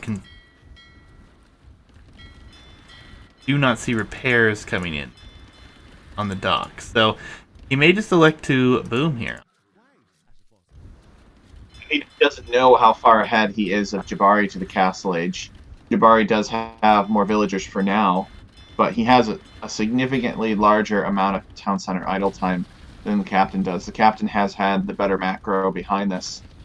If I'm the captain, though, I mean, what about dropping a castle? And he's obviously not going to do that now, but what about dropping a castle on your dock, at least keep some docks alive, and then going fast imp and getting fast fire ship as quickly as possible? And that Greek fire technology from the castle. Imp is cheaper for the Byzantines. So it would be interesting. We've never seen it, though. And see, he is going to commit to water. He's definitely going to commit to water. He's going to repair this dock. He's got the fire or the war galley upgrade coming in here. These villas cannot be hit right now because the dock is in the way. So he's actually going to keep all of his docks up. He's going to have war galley. He will not have the numbers, so he will hope to take a really good exchange once he has the upgrade compared to Jabari, who obviously isn't going to have it just yet. But yeah, he will also boom with 2 town centers, which is kind of interesting. But for the most part, if players think they've lost water in this situation, let's say captain's position, normally those players that lose water will just shift to a 3TC boom and then continue onward towards land aggression, potentially dropping a castle later on. But I don't think that the captain's investment's really going to pay off here, as I think he's going to lose his docks. The war galley upgrade about to come in, and fire ships honestly should probably just be canceled here. Yeah. He's just too far behind on water. Yeah, and Jabari doing a really good job with his macro behind this, as well as saving some low HP fire ships, as galley switch is now coming in here for Jabari as well. So he will look to control the water. The captain actually has a village, or his monkey inside the walls for Jabari, which is interesting. But ultimately, the 4-dock production really paying off slightly later on his way up. And then the town centers really not paying off, as they just came up here. So fairly even as far as economy goes, but now we can see Jabari add fish, as he has started to already. He should just patrol the water and finish taking out these docks. Should be relatively happy that the gold for the captain is also on the shoreline, so that will be deniable. So it looks like Jabari is headed up across the map to Stonewall. Yep, the captain is headed across with 2 villagers to put a forward siege workshop down as well. So we haven't seen this but maybe a handful of times. The villagers are just passing, so neither player will really be aware of this. Jabari did lose his monkey somewhere, and the monkey for captain that was inside here actually going to delay these vills and give him some that. All in all, it's really hard to say who's in the best position. Obviously, Jabari with the fish should be in a better position here, but behind this just depends on the captain's decisions at this point. I mean, he has quite a good economy behind this. He is on stone with 13 villagers, and a castle on the shoreline could easily get him back onto water. Forward siege workshop, also very intriguing here for the captain. Does not have any upgrades behind this. Doesn't even have... Oh, there's the barracks just came down here in front. So, still not really sure what we're going to see from him. Jabari and his sneak villagers, though. Look at that. Jabari built a partial wall on one side. He built most of a wall, and now he's heading back with his villager to the corner of the map. Probably going to build a stable back there, some disruptive Jabari shenanigans. But I don't know. Do you finish this wall? Do you at least finish building this wall? I mean, your opponent has just built an outpost here. Going to see an unfinished wall and think, what did my opponent have to do that was so critical that he couldn't finish this wall? Would you think that, or am I just biased by the fact that I saw Jabari sneak the villager? Yeah, I mean, he's going to send another vill here to finish it, which is interesting. Okay. But I don't know if the captain was really paying too much attention there. It just depends on that. I mean, Jabari is very, very greedy with these fish right now. Just what he should be doing. He should try to eat up as much of this free food as he can. There was, 43 at the start. We're down to 35 already. Jabari's definitely had the major advantage there. Will be double archery range, forward siege workshop here for the captain, which actually, Jabari not using the spill to build anything is going to be quite important to pay attention to. A transport ship. So Jabari, I think, is going to try to transport across and castle drop, potentially. Only can put 5 vills in here. He did just buy stone, so yes, he will try to come across and he will try to drop a castle. Probably down here where these galleys are placed on the wood line, on that stone. And it could be rather disruptive. The captain, though, should be able to click to the Imperial Age really at any time. And he just has. Yeah, I think a castle on that town center on the gold would be pretty disruptive for captain. We deny him that gold. I'm a little bit sad to see the captain hasn't tried to wall off inside of the map. He's built outposts here, and they're Byzantine outposts with free town watch and free town patrol, so they have a ton of vision. He should be able to see that his opponent has a wall there and actually has a... Yeah, so Captain Thomas can see Jabari's barracks that he just built. Yeah, it's a very strange position. We have 2 players now going to be forward with siege and have a monastery stable being added forward here. Stable will come in defense here. And the town center in the back, I like that town center position. Shouldn't be under too much threat. And we should have Trebs out before too long. Castle in the middle, this is where I feel like Captain not walling up the middle is going to hurt him. Because he's not going to have any map control. He's going to have, 2 vills over here in no man's land with some archers and some siege. Jabari abusing the market again. We'll be clicking up here momentarily. I don't want to beat up on Captain too much, but...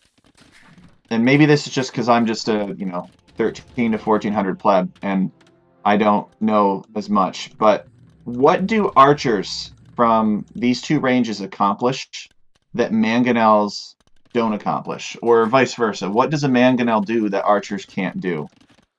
I'm not sure why you go archers plus mangonels. Wouldn't you want something that was good against units that were good against mangonels, like pikemen? Yeah, I mean, it's kind of a weird choice to me. I don't get it. I mean, I do understand and respect the damage output of crossbows, but if you think that you're going to be pressuring your opponent with a ranged unit, why not just use the siege for that? Yeah, I think this is probably a situation where he expects to have a little bit of a spike with Arbalest. And if he can have Arb and Siege, he can deny some potential wall-offs, get through this faster. He is showing these crossbows right now, whether he knows this or not. I doubt that he does, because there's still here you get to attack.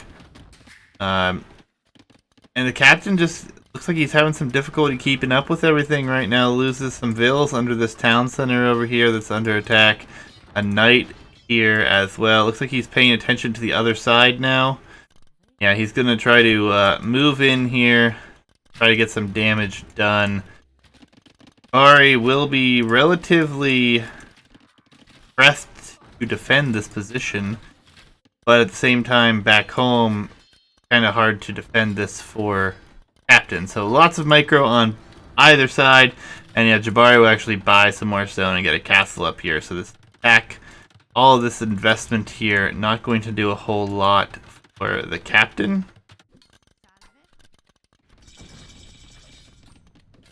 I mean, I guess he idles one town center, but it seems like there's a lot of investment to get those crossbowmen, to get them bracer, to get them chemistry, to have one mangonel pressuring a town center.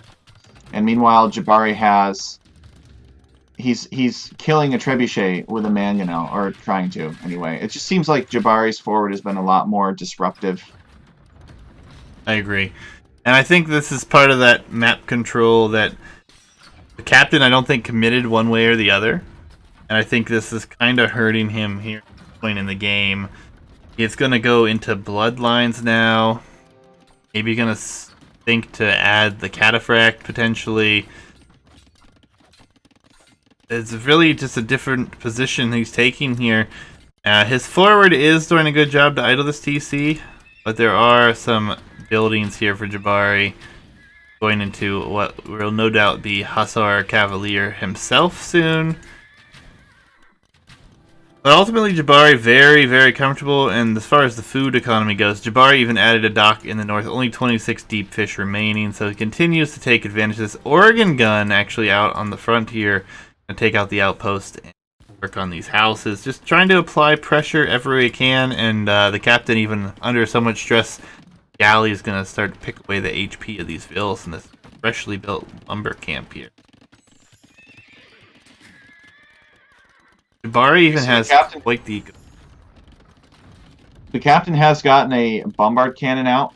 Looks like he is aware of Jabari's castle. Maybe? Nope. Alright, he's going to pick on the town center. And then he's going to kill the 2 villagers that Jabari has in that town center. The captain has also built this castle sort of defensively to prevent the Oregon guns from moving in on his economy. And for what it's worth, the captain is cleaning up most of the forward, although it looks like Jabari has cannon galleons now. So this trebuchet will get picked on heavily. I don't know if it'll escape the cannon galleon. Yeah, I mean, things are looking really, really bad here for the captain as he continues to lose map control. He has this one forward position. He will be able to take out this castle. Jabari not even bothering to repair it. A Fitoria actually even going to come up for Jabari here. Don't really think that's the greatest move. Will be extremely housed. He's actually building a bunch of military buildings, but Jabari thinking very late game here.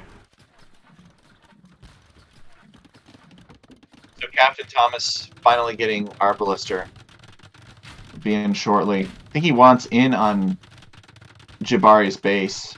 Now, what do you think about the positioning of this Fitoria? Would this Fitoria be better off toward the front, kind of forming a wall in front of Jabari's farmlands? Well, he has yet to build it, so maybe he's like questioning the decision. I don't really like it at all. I don't think he needs a Fitoria. There's plenty of res on this map. He has a good, healthy population. Captain losing a lot of his arbalest to this one bombard cannon, which hurts. Bombard cannon micro here on the front going to be very important. The one thing that Jabari has continued to hold, though, is he does have the entire shoreline under control, and this one area of attack isn't all that difficult. You have the unique tech coming in for Portuguese.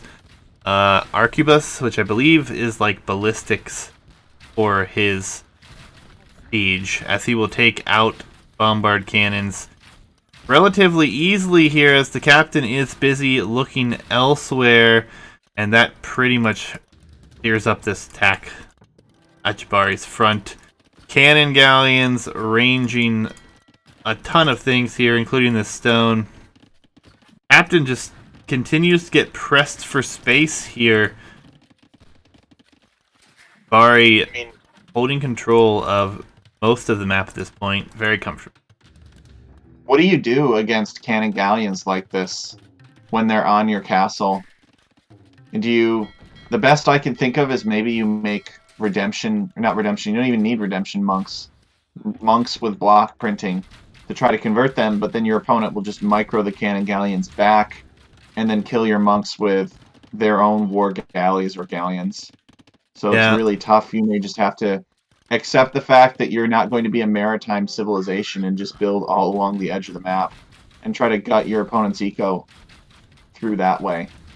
Yeah, I mean, it's very rough. I mean, losing water and Really, that first castle that he put down anyways, I didn't really care for. I would have liked to see it on the shoreline and him try to get back onto water. I think Fast Fire was probably his best bet.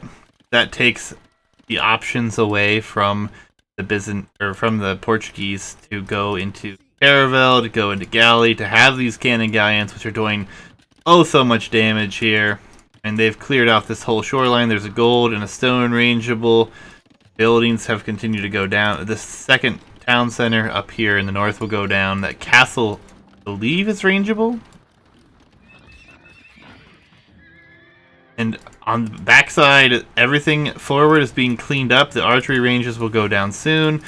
Jabari will retake the land position here and should be fairly comfortable with his position forward, as he already knows he's pressuring his opponent quite heavily. And actually some monks here for Jabari. If he converts a vill or two, gets a stable or something over here, another siege workshop over here, will definitely command some more attention with that.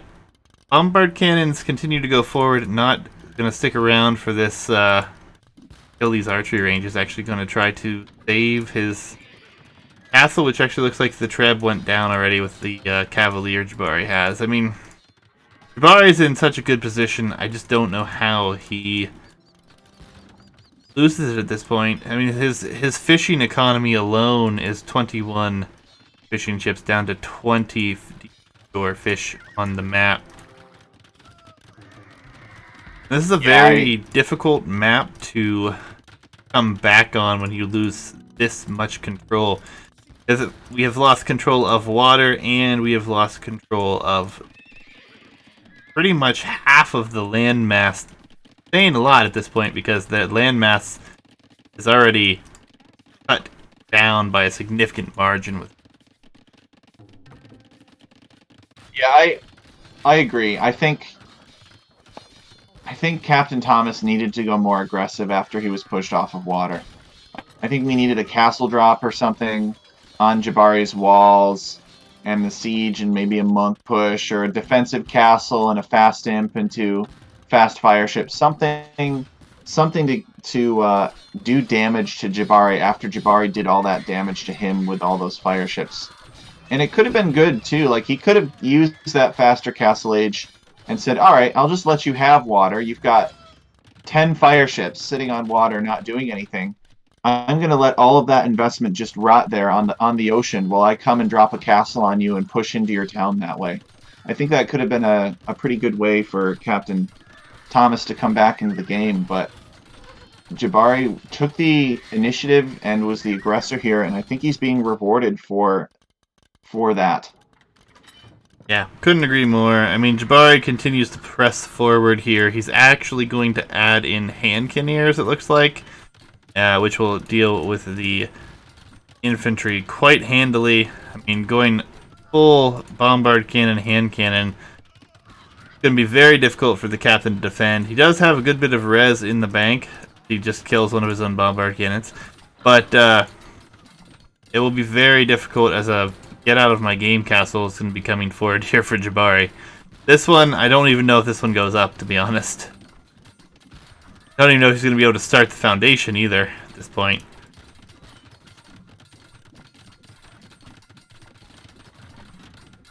Yeah, Captain Thomas investing heavily into pikemen. This feels like a huge... This feels like a big overinvestment. But then again, pikemen do get bonus damage against ships, so maybe he's thinking if the ships come too close to the shoreline to attack me, I can kill them with pikemen and halberdier. And they are cheaper for Byzantines. But it's just, it's so easy for his opponent to make hand cannons. Pikemen are not a good... I mean, without Onager, he's going to really be struggling with pikemen. Yeah, and the production buildings are continuing to get pushed. Castle is actually going up. There was one vill here. About to go down. Some more vills will need to be sent, which they're already on their way. Jabari getting hand cannons forward, going for elite cannon galleon behind this as well. Elite cannon galleon. The gold situation's so bad for the captain. He's trying to take the gold on the shoreline here, getting killed by one galley and two cannon galleons. ultimately the position has been lost here. This castle will go up. Captain will probably call it after that. Right now he's holding on to that position, hoping that he can prevent it from going up. He does have a few bombard cannons, but the military numbers are 45 to 12, 11, 10. It just keeps altering, but not in the favor of Captain here. I don't think that the captain can take gold if that castle goes up. Where does he take gold if that castle's up? Yeah, he'll be out of it, I believe. He's losing the vills on it now. Captain gonna... Oh no, this is a Jabari gonna drop another castle very forward here. And hand cannons finally showing up here, marching all the way across the map with skirmisher mixed in. Just essentially the position is lost as he's trying to take the gold back home here. And Jabari prepared to defend that with water control.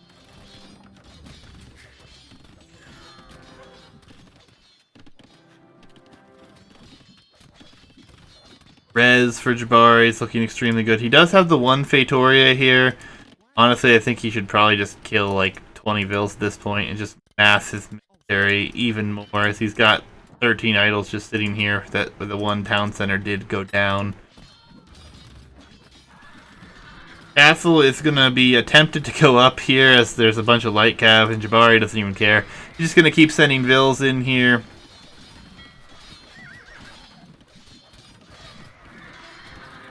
Yeah, I'm not sure Captain Thomas is. I mean, I guess he's still at 100 vills approximately. And he's Yeah. Byzantine, so he doesn't need to be much above that, but it's definitely tough. Jabari is building castles everywhere. I think. Have you ever seen anybody build a very forward wall? Like go and wall their opponent in?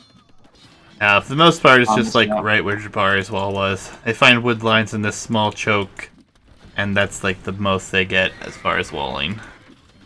Because if you So lose they don't. water and your opponent has the water control, they can just transport anyways, so Mm, no that's one true. really invests into that forward of walls. But it would be interesting if someone were to win water and still invest into that. Another castle Now, placement here for Jabari. how essential is water on this map? Is it possible to win without controlling water on this map? It is, but it's very Some... difficult, honestly. I think one of the games that we played each other, I came back Oh, that's onto right. water and I docked down here in this little like area players forget about, and came back with fast fires and like wiped you up on water. That's So like right. it's not very feasible without water, especially like Gari with 21 fish here, down to 13 deep fish out of the 43, so 30 deep fish taken. We'll check his res in a minute, but Gari looks fairly comfortable on this map. He's played it quite a bit.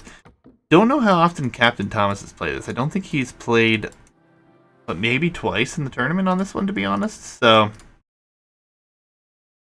very interesting. Pull up the information here. 3-1 lead here for Jabari, taking that map with the Portuguese for the Byzantines. We will move to last home map here or I guess not the last. No, it is last. It will be Monkey Lanes. Moving into that one here. Civilizations are both still very strong, obviously, with the stands in this one. Interesting to see. Let's go ahead and dive into the statistics of this one. I forgot to show. Let's look at the food differences real quick. Yeah, I mean, the food, really not all that different, actually. Kind of surprising, but a lot less investment in that for Jabari as compared to the captain here. Yep, because the captain had to make farms to get the same amount of food. Or Indeed. more farms, I should say. Yep. That is always more difficult for sure. Monkey lanes up next, guys. We will load in that one.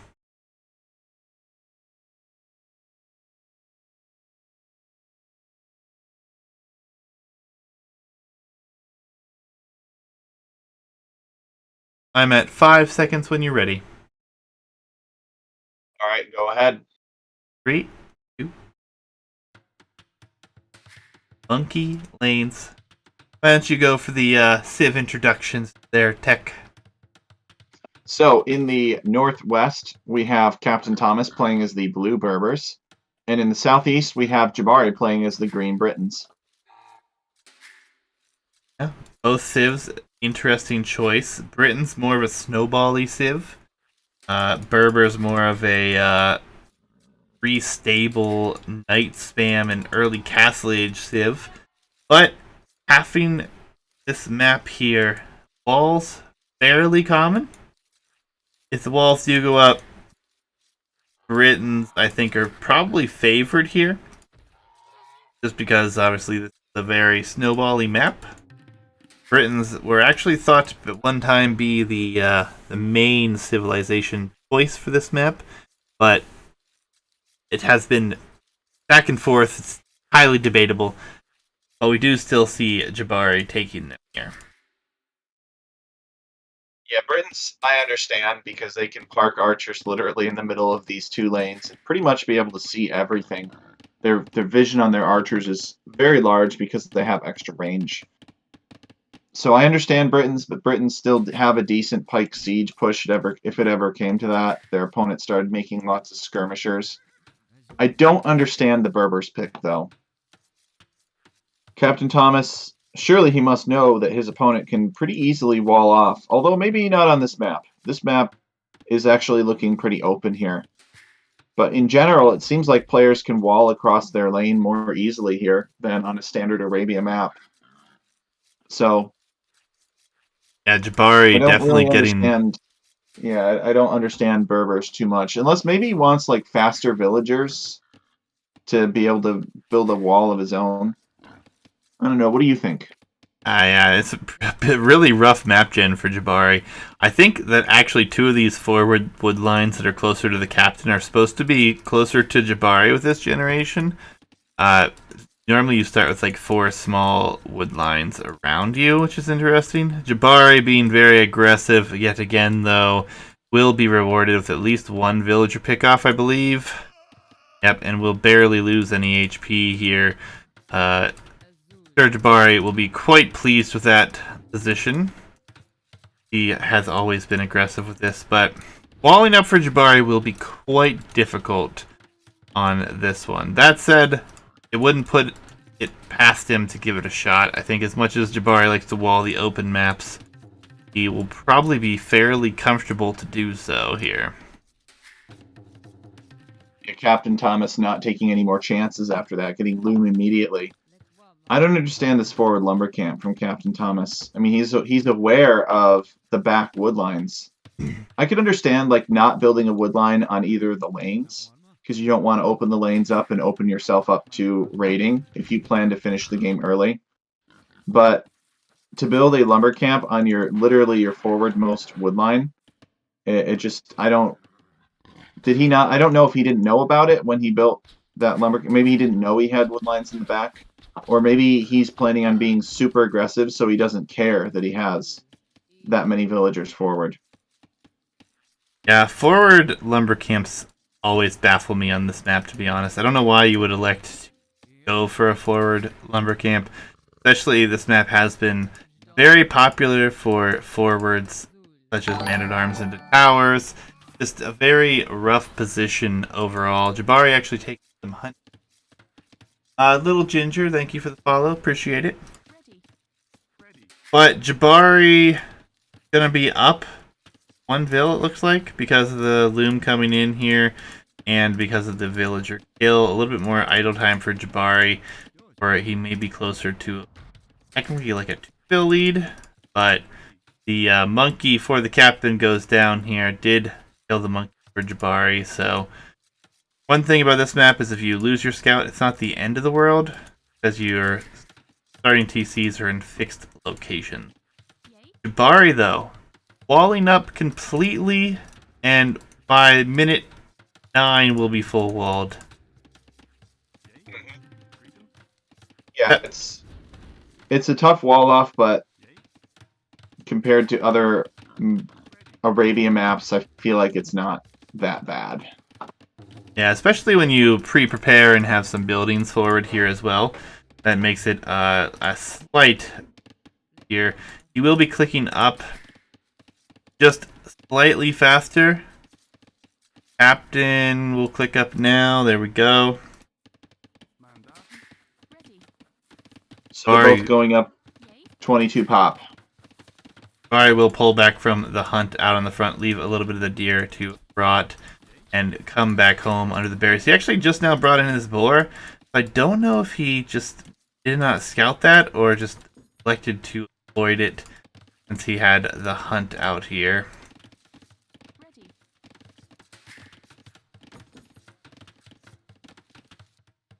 I'm not sure. Jabari's sending 3 villagers out to gold, so this is telling me maybe Jabari's just going to go straight archers. And Captain Thomas, I don't see any gold activity from Captain Thomas, and he's building a second lumber camp now. So probably scouts from Captain Thomas. He's not going out to gold yet. But Captain Thomas is going to be disappointed to see that Jabari is completely walled. Yeah, and Jabari, famous for those stone walls this tournament. I wouldn't put it past him to drop some stone walls if he thinks he's in any way under threat. We'll see what happens, though. It will be an archery range. It will be double archery range, in fact, for Jabari. Yep. No man-at-arms, just straight archers. And Jabari loves building his stone gates instead of palisade gates. He hates palisade gates. Indeed. We'll be in a archery range and a blacksmith, maybe expecting this. And Jabari will stonewall. He is committing to stonewalls across the entirety of the palisade wall area. He will have some buildings that he may have the wall behind in, but ultimately he is going to be playing this extremely defensively. His gold position, main gold, is probably the most exposed resource, but he has a safe gold behind the wall here as well. And this will be a skirmisher opening here for the captain. Opinions time, Juicy. Would it be better, given the captain's map, to just build stone walls, no skirmishers? I mean, think it's maybe like 200 stone, and you can basically go straight FC. You don't have to spend all that food on skirmishers and the upgrades to make them competitive with archers. What do you think? Yeah, I mean, I think stone walls definitely have a nice touch to them, but he's going to play defensively, even adding a spearman, which I feel is unnecessary. But skirmishers, I mean, eventually you're going to need skirms anyway, so teching into them here, don't really dislike it. He has gotten fletching, so he's actually ahead of Jabari in that aspect. And if he's worried about what happened in the Arabia game at this moment on this map, I actually think skirm is going to be better than if he has to drop another tower. So it is relatively a possibility, but skirmishers he should be able to deal with any military forward for Jabari. Yeah, I do agree with that, actually. I mean, you can't really make mangonels against the Britons. Especially if you've just played Jabari on Arabia and he just microed your mangonels down with Bohemians. Britons they don't do as much damage to the mangonel per shot, but they have more range. So he may just feel like, I need to get the skirms out, I need to get a lot of them, I need to get them going, tech into all that stuff. Because he knows the archers are going to be coming. Especially since he just lost his spearman, which is really just a scout. Yeah, I mean, I wouldn't mind seeing there's some house walls coming up here for the captain. Trying to secure this with double palisade or house is the end of the world.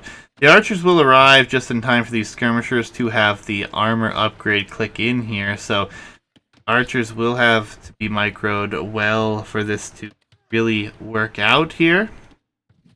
But right now, Jabari will probably be pushed back here as he only has fletching at the moment. And I think this was the right move. It wasn't a heavy investment into skirmisher numbers, and he's going to clear up possibly all of these archers if he continues to push forward here. I agree. I think these skirms were absolutely the right play.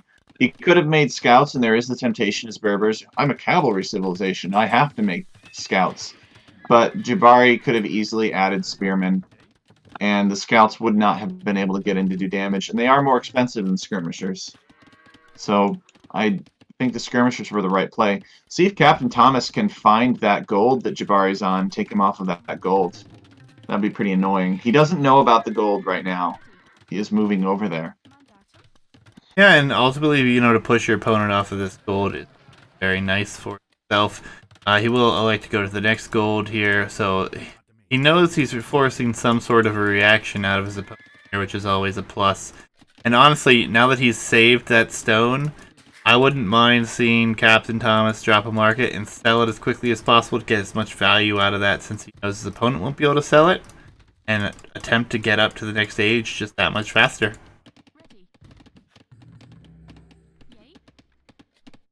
Jabari is chopping out one direction. Captain not trying to chop out at all, so maybe he's thinking about TPs there later. We'll see. Captain should click up pretty shortly with no market abuse. Have a market. As Jabari will be using the market to try to get himself up quicker at this point. All I gotta say is Jabari is my breed of player. Like, I would totally be like, oh shoot, I've got 600 gold, and I would be buying food at this point, definitely. So, big respect to Jabari for being a higher rated player than I am and still have these same problems. Speaks to his decision making. Yep, we'll add the stables behind this. Captain will be going 2 stables right now, maybe adding the third when he has the wood for it. So he definitely is not going to be dropping TCs at this point. We'll definitely be going for that night spam.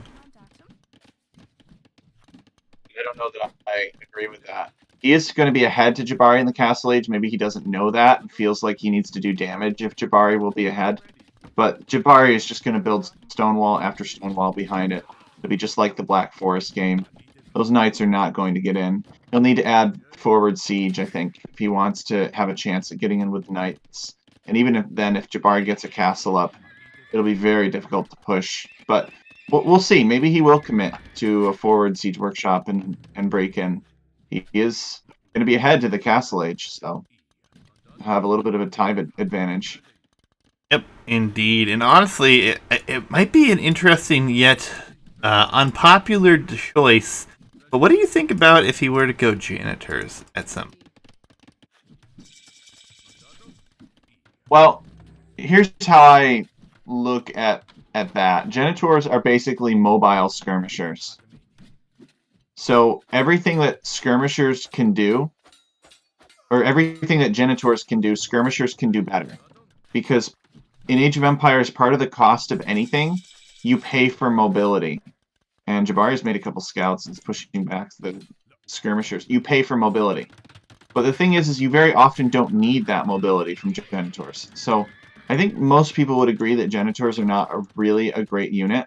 But I guess in super open situations where you're low on gold and you can't afford to make cav archers, but you still want to make like camels or other heavy cavalry, janitors could make sense because they're skirmishers that can keep up with your cavalry and kill pikemen. Yeah. But your cavalry are generally not going to try to stick around to fight pikemen anyway. True. I just wanted to try to get a rise out of chat here. Is that a controversial topic? I just think the janitor is just like one of those units that like someone loves out there, but just very rarely ever seen or used. So I think in all the hours I've played this game, I think I've gone janitor twice, and both times was against the Mongols. So yeah, not the ideal choice by any means.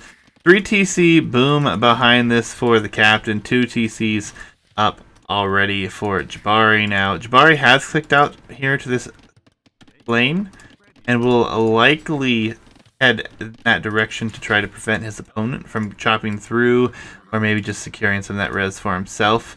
7 knights against 18 crossbows, probably not enough to engage just yet here.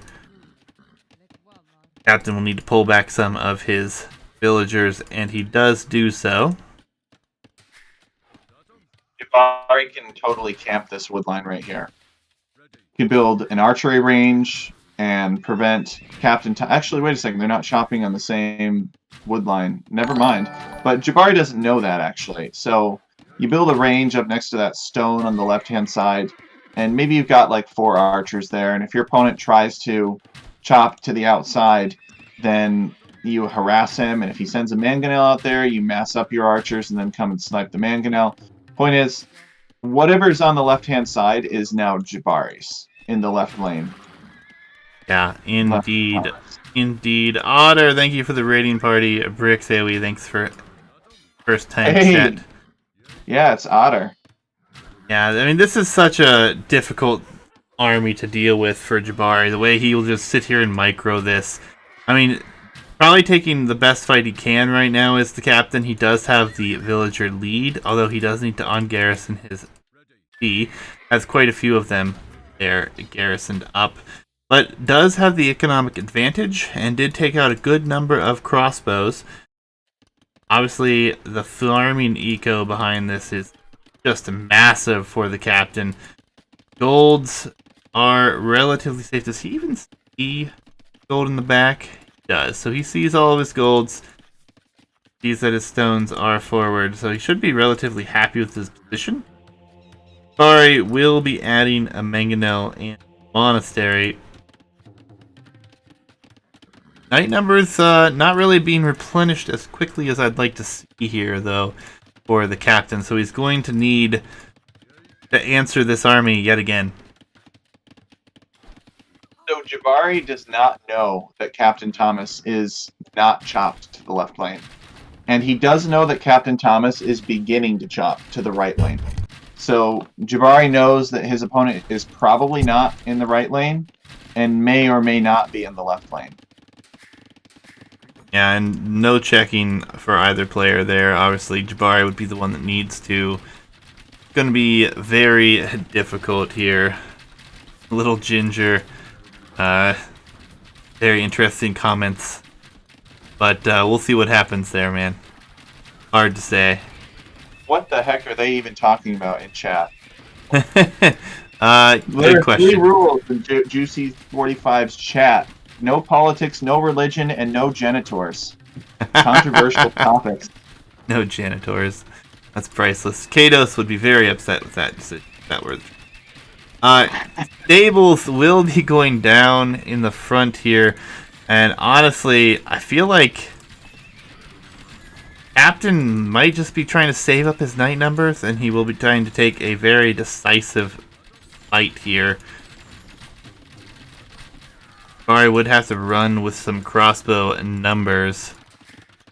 Yeah, no, I know what he's referring to, Jabari, but I'm not going to comment on it. Again, I don't really like to deal with anything politically affiliated. Knight numbers up to 15. He will try to run in. A monk will try to grab a conversion. Does he get it? Looks like he did not. Probably not. Monks suck now, unfortunately. Well, one monk does. Jabari using his own houses against Captain Thomas. Look at that. I don't know if that was worth it. Yeah, I mean, he lost a decent number. He could have a lot more knights than he has, but he's been invested into booming. And Jabari's not paying attention. Under pressure. Jabari not paying attention, though. These crossbow numbers were just whittled down by quite a large number, and the knights will actually get behind here and block the crossbows from escaping. And this is actually an excellent fight for the captain, who does have the economic advantage and now has an 11-0 military lead here. Jabari elects to add a 4th town center behind this and has next to no crossbow production I think Jabari was trying to go Imperial Age here and now has to shift to produce more military. Yeah, look at Jabari with that forward town center on the stone. If you're Jabari and you just lost that fight and you have no military left, you totally delete that foundation and move inside your walls, because it's not going to take these knights long to figure out, oh, we can go kill some villagers. Yep, Jabari now electing to grab Wheelbarrow. Captain has had that for quite some time, and things are looking pretty good. No problem, Otter. Appreciate the raid. Get some sleep, my friend, and we'll catch up with you again later. Knights will win this fight quite decisively here again, and Jabari, I think, was a little bit too aggressive with his military when he was about to click the Imperial Age.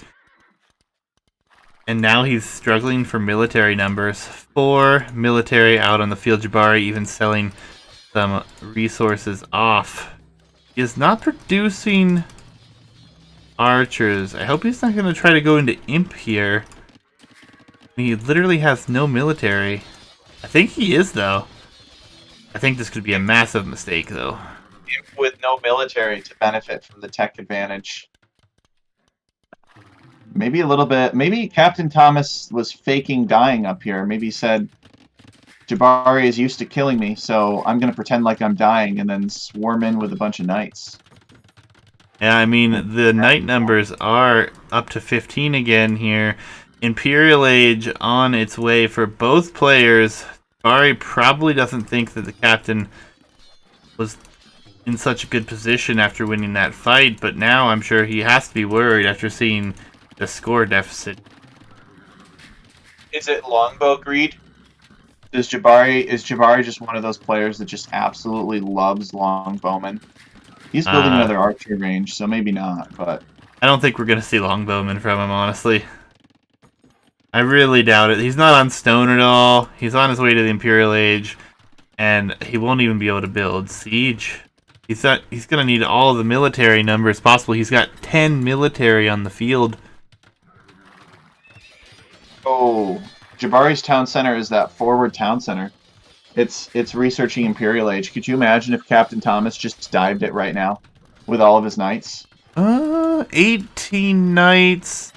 I think if there was no military there, he could do it. But there are pikes and crossbows there. Town center fire would also do the trick. Do have a bunch of forward production buildings coming from the captain, who's about to hit the Imperial Age with resources almost enough to click the Imperial Age yet again. So we should no doubtably see all upgrades come in for these knights as the numbers continue to grow. Skirmisher upgrades, elite skirm, all coming in as well. Jabari, imp into... He'll have 21 military, 23 military on the field, but I don't think he'll be able to afford all of his upgrades.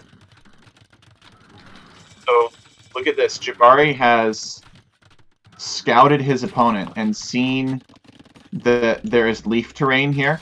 Yep. And so is now moving forward to build a tower on his opponent's woodline as his opponent attempts to chop to the outside. Big fight over here, though. The pikeman numbers go down. Upgrades not even in yet for either player. Bracers about to finish, but there will be no crossbows remaining as the military just gets wiped up. Jabari will be in a world of hurt as the last armor upgrade and Cavalier are about to finish. He's going to try to desperately stone wall behind this house. He's got no vills building it right now. I think he's misclicked some vills here. These knights will be in. Jabari calls the GG. Captain taking this game. Again, a rather interesting back and forth early on, but a really bad engagement for Jabari, who then elects to go Imp. I think Imp was the answer, but no military. If he would have backed up earlier, had that military mass of like 25 crossbows, I think he would have been in an excellent. I wouldn't have even gone crossbow at that point. I would have, immediately after losing that army, I would not have built the forward town center. He was already chopped through. He knew that there were neutral resources in the side of the lane that he had access to and his opponent didn't. I would have built fat slab stone walls across the front of my base and then gone imp and gotten halberdier. But Yeah. we'll never know. We'll never know. GG's for both players again. That was the 5th game in this best of 7. Obviously, Jabari only 1 win away from moving on to the finals here. Captain has to come back. We will load up maps again for you guys here. Show you guys the Civ draft. We are out of home maps for the Captain, who gets a win with the Berbers up against the Britons. Have Jungle, Nomad, and Benbara left here for Jabari. Gonna load up into the next one. Right back with you guys. Yeah, that was a great game for sure. I'm looking forward to seeing the next. Me too. I'm loading into the game right now. It will be on Jungle Nomad. It's always a fun start. A little bit more lengthy. Starting without wood for a town center, having to build a lumber camp first. But I'm at 5 seconds when you're ready, Tech. All right, I'm ready. Let's go. 3, 2, 1, go. Alright, both players here going to be looking for a place to build that lumber camp. Will be rather interesting. I am going to load up there. Have it. I have vision for both players for you here on the screen. Jabari will be the first to load up into the lumber camp. A little bit of chat here. And yeah, it looks like Captain not quite aware that he can't build right away. We'll drop a lumber camp very far in the north, so Jabari will have a bit of advantage with that. Yeah, based on how far apart the players are, it would seem unlikely that this game will end in Feudal Age or even early Castle. But Jabari is known for his Spanish plays on this map, so we'll have to see what happens. Yeah, I mean, lots of preparation for these guys moving into this. Obviously, the set was delayed quite a few times in order for these guys to be able to schedule and both play at adequate times. Slow start indeed, Captain says. I will confirm it is also a slow start. Persians, though, a civ that will be interesting here. Nice position on the map, honestly. He puts his town center down here in between the wood lines and down in the gold. We'll have 3 boar, bunch of sheep available. Jabari will be the first to drop that town center, though, and he's likely going to be able to get it up a lot faster than Captain, who walked quite a considerable distance across the map. I like it this way. I like the retro have to build a lumber camp first. It gives you time to scout with your sheep and pick a good spot for your town center. It leaves less up to RNG, in my opinion. Yeah, it's an interesting position. When Jabari first approached me about this one, I wasn't really too sure about it, to be honest. But it does work out just fine. This is going to be a fine town center position here for the Captain. Going to have lots of boar, lots of hunt nearby. Jabari, also pretty good. He has hunt and 1 boar nearby, and actually 3 to the north, so not a bad position. But this retro start, a lot of players unprepared for it, to be honest. They go into the tournament, not everyone pays attention to the rules, the map pool, the information in there. So, had some confused folks. Have you ever had anyone build a mill and 2 houses on this map starting out? No, thank goodness. That would on be brutal. HD edition, I did play with a guy on my team who did that and then had to resign. Yeah, that would be absolutely demoralizing. Bari moving out with a Vil. No doubt to try to wall in some stone, honestly, but he will not be able to wall in the stone. Very close to Captain's base here. Villager difference is only 1. Maybe closer to 2, actually. Yep. Jabari's going to get loom now, so that villager difference will decrease unless his opponent gets loom as well. It seems like his opponent has a decent queue of villagers. Persians starting with extra wood and extra food. So it could be a good choice for this map, because you don't need to collect as much wood in order to get your town center and your houses up. You can build exactly 2 houses with your extra wood. So Captain Thomas is going to get loom, though, sooner rather than later. Maybe he's afraid of Jabari messing with him early game. Yeah, I mean, and on a nomad start, you don't know where your opponent is. So. Not a bad thing to have loom a little earlier.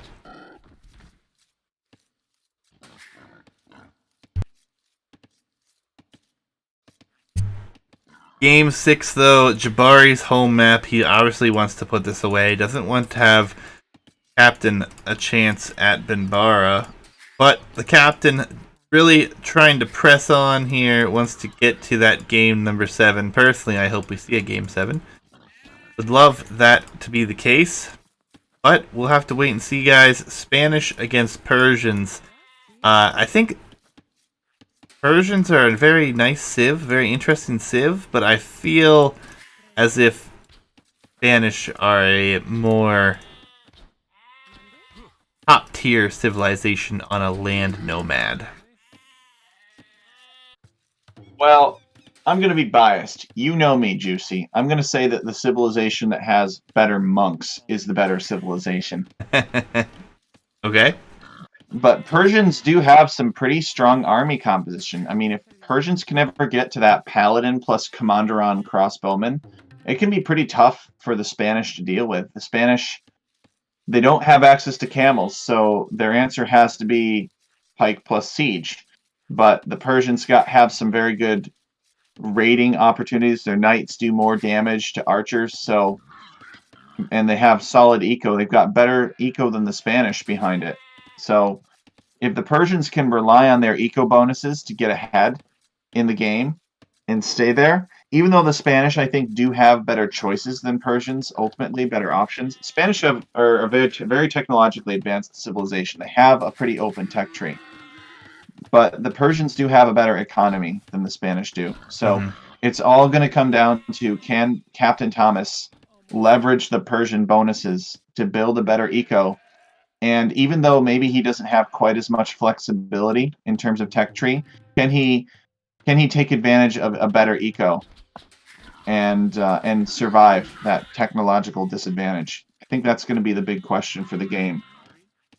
Yeah, and obviously it's going to be very important to see what these players tech into. Jabari is fairly comfortable going Conquistador. He is also walling up a large portion of the map here for himself, so maybe he's just going to try to fast castle this position. Wouldn't be too surprising for me, as it looks like he is going to get these walls up. He wants to wall, not a surprise at all. And that is a lot of villager commitment time. With all the boars on the map, we could see Captain Thomas with a better castle time without the walls even.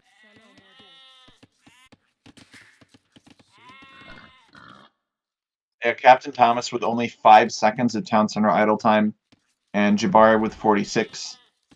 So that will put Captain Thomas a villager ahead if he got the town center up at the same time, which he may not have.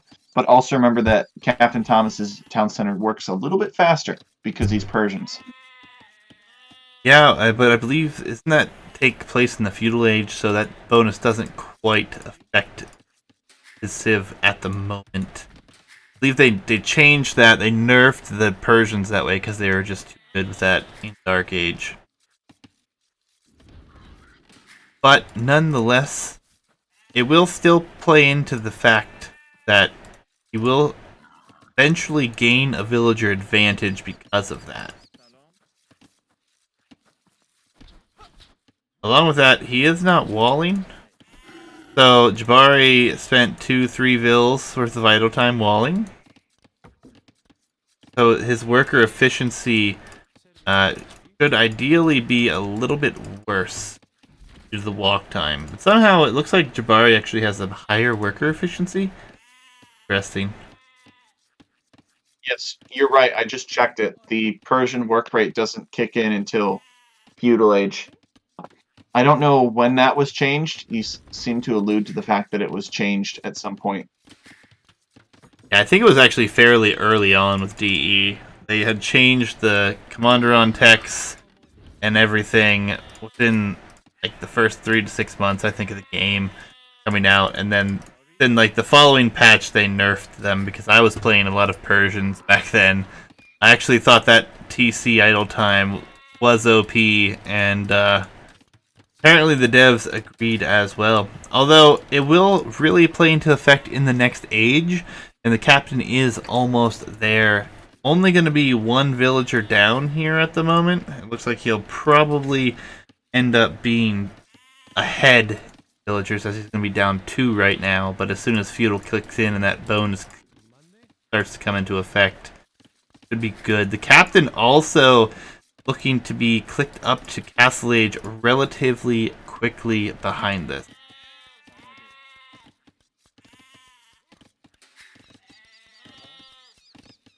Yeah, captain on a lot of gold. Maybe it's just gonna. Yeah, it's just gonna be an FC from the captain. He's gonna throw down Market, Blacksmith, go FC. So that's why he has so many on gold, because he's clicking up a little bit later. Definitely ahead from not having built all those walls. And of course, Persian town centers are going to start working faster now. So he may advance faster to the next stage as well. So he'll have a pretty fast castle at his hand. Does he know where Jabari is? He doesn't explicitly know where Jabari is, but he scouted much of the map. So by process of elimination, he might be able to guess that Jabari is in the bottom corner of the map. Yeah, he might even see the hunt over here. He can see that the deer carcass is there. So I would presume that he expects his opponent to be there. See what he does. He's on his way to Castle Age.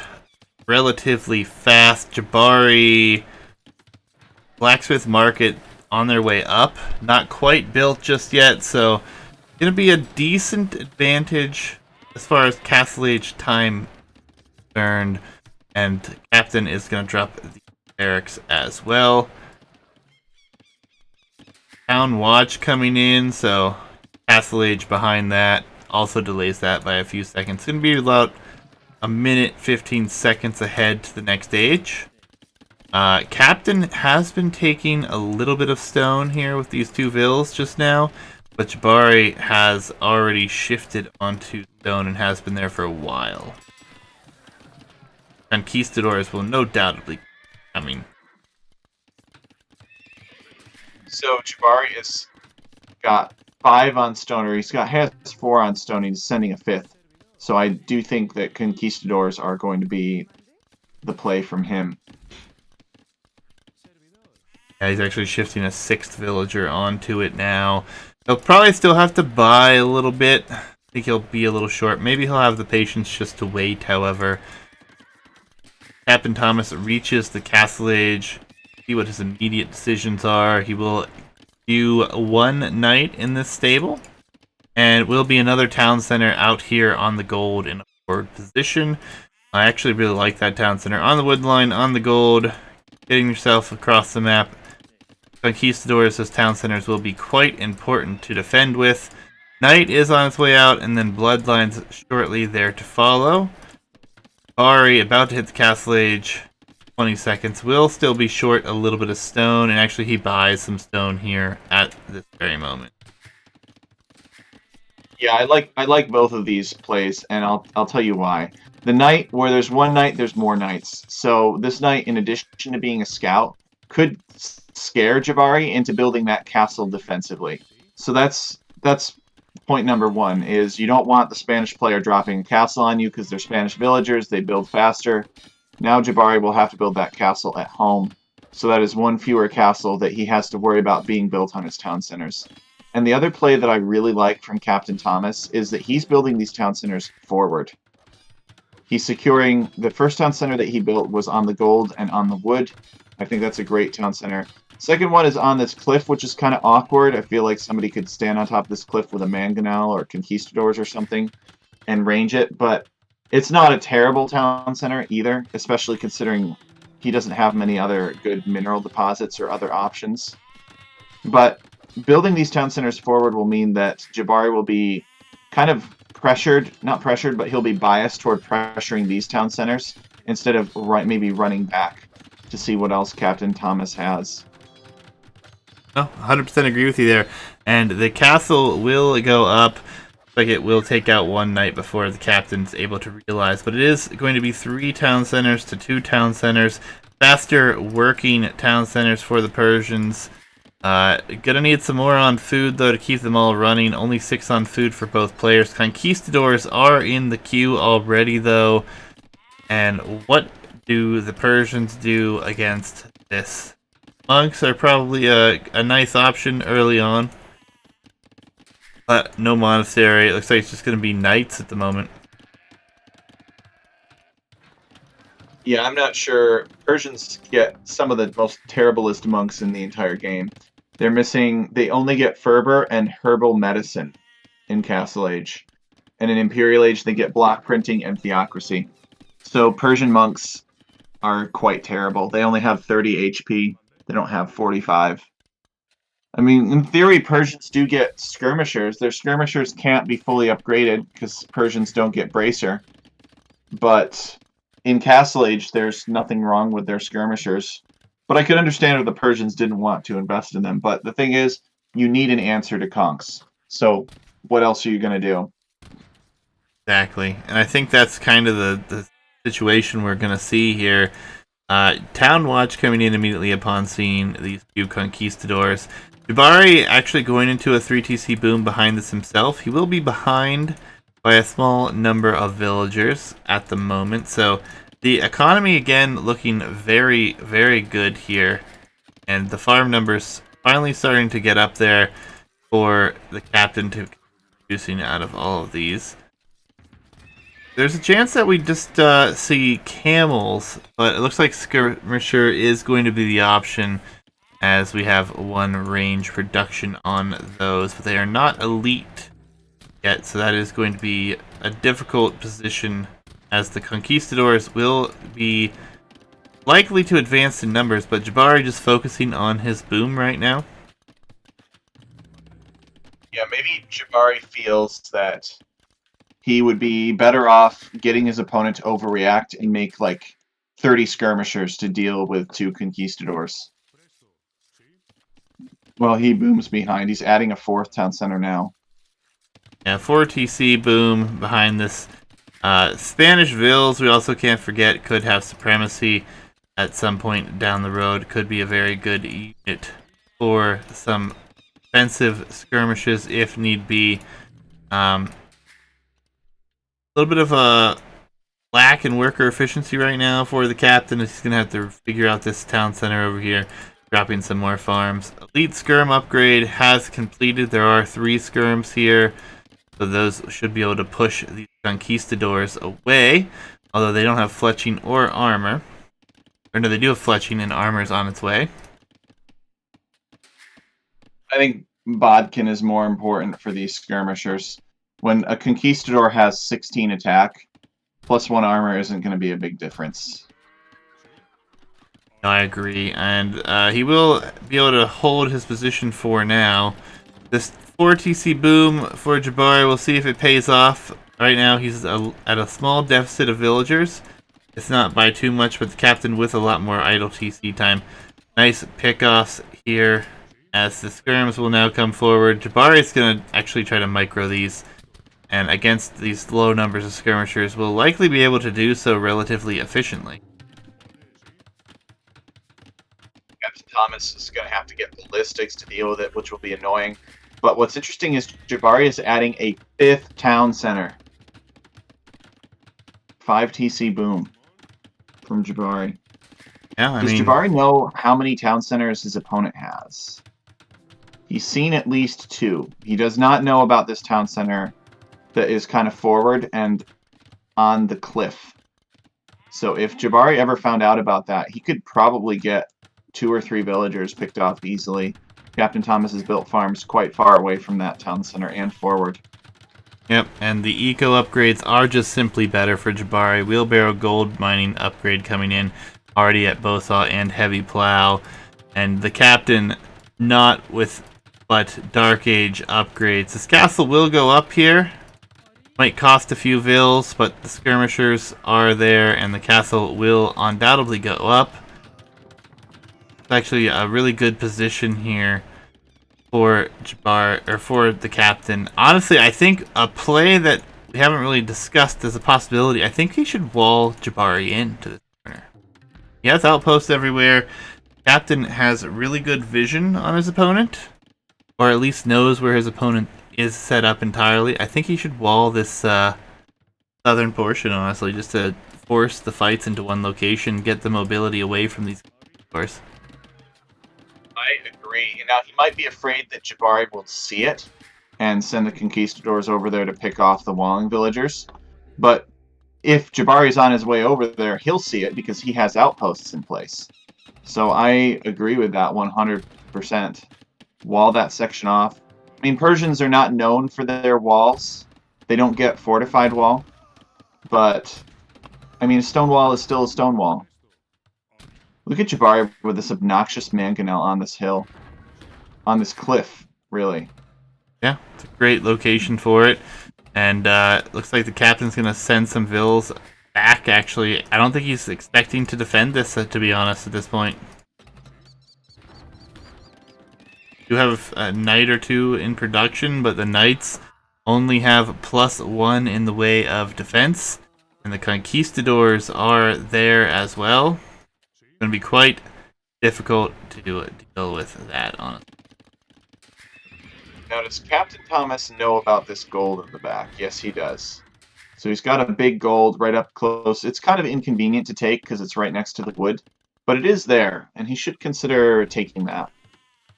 I agree. Persian town centers will have twice the health, so it will be awkward for this mangonel. And I think Captain Thomas tried to dive this mangonel, but the conquistadors were in the way. Oh Yeah. no, Jabari's going to let him have it. Jabari with a little bit of a bad play there. I think it will go down. Killing the Vil is going to be able to allow him to take the mangonel down. So it's a very good position for the captain. But Jabari is imping behind this now as he has all these 5 town centers working decently enough to get him to the Imperial Age this quickly. What do we see? Got pikemen coming out, it looks like. Is Jabari going to go Pike Siege and make my day? That would be amazing. University coming behind it. Raving about Pike Siege and how great it is. But he's got the barracks up for it. He's actually got a couple stables, too. So Pike Siege, maybe send a couple Hussar here or there to raid while you push. But if he knows that the fight is basically going to be happening through this channel, then it could make a lot of sense. Yep. Jabari is 5 town centers. Will be Imperial here at just over 37 minutes, or just under 38 minutes, actually. And he will go Bloodlines. So maybe he's added pikes for defense against knights that could come raiding in. I think he's just going to go into his own knights or Hussar at this point. He could be worried about Persian camels, actually, which counter conquistadors and his own paladins. I mean, I know I say this a lot, and it's kind of weird to hear this, but Spanish are a cavalry archer civilization. Conquistadors are seen as cavalry archers by the game. And whenever I see a cavalry archer civilization, they're a civilization that's kind of like on the extreme boundaries of mobility for Age of Empires. It generally means that civilization's late game composition is they want to have Hussar and they want to have their cavalry archer present. So you see this with Tatars a lot, you see this with Huns a lot. Cav archers plus Hussars. It's very, very common. And it's very, very mobile because both units are quite fast. But camels plus skirmishers beats it. Yep. So I think that Jabari is adding these pikemen because he may be expecting his opponent to go, if not camels, at least many, many knights. Of course, now Thomas is going to see this. Captain Thomas sees these hounds. So he's going to have to think of an answer to that. Yeah, Jabari Is he going to getting Supremacy. Commander on now? Nope, Yes, Supremacy. he is. So Captain Thomas is getting Commander on now because he saw those halves. Yeah, I mean, if he gets it researched, it looks like it will finish in time. Only one treb here. Uh, but behind this, I mean, there's not much production. He has to get all his production buildings down. And we have Cavalier on its way in for Jabari. Cavalier will do really well against the Commander on crossbows. Barracks, archery ranges with some siege workshops behind this being added. Captain with quite the villager advantage. Oh, this is a very nice castle position here for Jabari. I like this castle. Secures himself some gold and continues to be able to press with some castle in defense.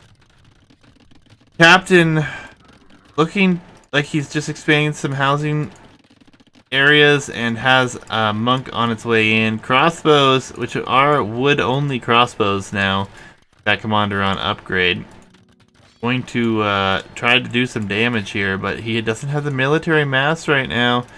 Captain pushing with decent force, actually, that will take a while to deal with. Yeah, and the captain is housed right now too, which isn't helping his military numbers. He's got 10 military somewhere, but I think they're mostly crossbowmen. Yeah, he has 1 crossbowman in the field, 7 knights, and 20 crossbowmen in queue. So his eco is set up, he's ready to go, but Jabari's already here. So it'd be interesting to see if Captain Thomas can get that military mass out in time to deal with Jabari, or if he'll keep taking bad fights because Jabari is all over him and pushing into his base. Well, and Jabari is adding Paladin. Going for Paladin at this point. He already has Supremacy Vills, so honestly, these Vills are quite hardy and will be quite difficult to beat. You see Capped Ram being upgraded, as well as Light Cav and upgrades for the crossbow here. I don't know though, Paladin. If the Paladin numbers get up there, I don't think that Captain's teched into anything that he can do for this. He has... Oh, Captain is off of gold, that's the issue. Captain is only now just going to this really bad gold in the back that is adjacent to the wood line. So that is why he is teching into Light Cav instead. Jabari basically built this castle here. He built these 2 castles and secured these 3 gold piles on the upper kind of rightish side of the map. So Captain is in huge trouble without gold. He's going to have a very small gold income. Yep. The Cavalier are under the castle fire, dealing with some crossbows right now. Soon it will be Paladin, though. Lacking their upgrade, these Paladin or Cavalier dying before they will even get to become Paladin for the most part. But honestly, the push down the center here, as Jabari is just sending villagers in. He's just sending these villagers in to fight with, I think, because why not? Oh, and a castle! Another castle for Jabari over here in the middle of the economy. Splits. Very difficult castle if it goes up for Captain to defend anything on this side of the map now. Oh my goodness, yeah. Captain does have a trebuchet in queue, but it probably wasn't intended for the castle that Jabari's building now. But this castle is going to be super awkward for Captain Thomas to deal with. Jabari has it all. He's got paladins, he's got halbs, he's got trebs, and I think he might have a conquistador or 2 still kicking around. Yeah, I think that the captain is in a world of hurt right now. All of his production buildings under castles or right next to trebuchet fire, and paladin against commanderon, and villagers. Oh, the vills are diving on this treb over here even. Supremacy vills fighting amongst this. Jabari has quite a few vills he could sacrifice in that way if he so chose to, but this castle is being trebbed down. A second treb forward for the captain, or sorry, for Jabari. Honestly, the captain struggling for space, and his production buildings are all going to be in danger, and all he really has now, Eichmann, do not do well against Paladin and commander on crossbow. This is looking like Jabari's game for sure. Jabari just sacrificing vills under castles to kill trebuchets and fight units with his villagers at this point. Castle will go down. The captain is out of stone. It's only a matter of time, and I think this is looking to be GG here. I don't know what the captain can do at this point, honestly. The mega boom paying off here, I think, for Jabari. Well, I don't necessarily know that I agree with that. Jabari did build these town centers, but he did that because he felt like he had to do that. When Jabari clicked up to the Imperial Age at like upper 70 villagers, I think, lower 80s in terms of villagers, and Captain Thomas was at about 100. So Captain Thomas had the villager advantage over Jabari. I think this was a tech advantage for Jabari. Jabari getting Halberdier and discouraging Captain Thomas from making knights. And then because Captain Thomas couldn't make knights, he couldn't push back on Jabari's aggression on this gold all on the right-hand side. I think Jabari saw something about this map and saw this gold there and said, wouldn't it be nice if I could deny that? Yeah, I mean, I guess that's true. It's very, very good boom behind it then as compared to Creed, I suppose. Halberdier finally comes in here for the captain, but he only has 13 remaining on the field, dropping down below 100 population. Castles just in the face here. Crab taking out a lot. Vills continue to head forward. Paladin forward. Sappers even in... Sappers. When do you see Sappers upgraded? Jabari takes it. GG's, man. But Captain goes down here to Jabari. Jabari gonna advance to the finals to face Verstort in a best of 7. Yeah, GG. And I just checked Jabari's scouting. To be clear, Jabari didn't have a very thorough knowledge of Captain Thomas's gold and did not know that Captain Thomas was only taking this gold near the town center. So it could in part be a little bit of luck. But then again, you're kind of suspicious if you see your opponent so heavily on a forward gold like that. You're like, I wonder if he has any other gold. But yeah, Sure. GG. Jabari with the tech advantage. Yeah, and a very good set between these two. Captain taking a few games away from Jabari here, and Jabari really showing up for this set and taking it here 4 games to 2. We'll move on to face Verstort in the finals. So we will go ahead and update the Fed bracket. You guys here.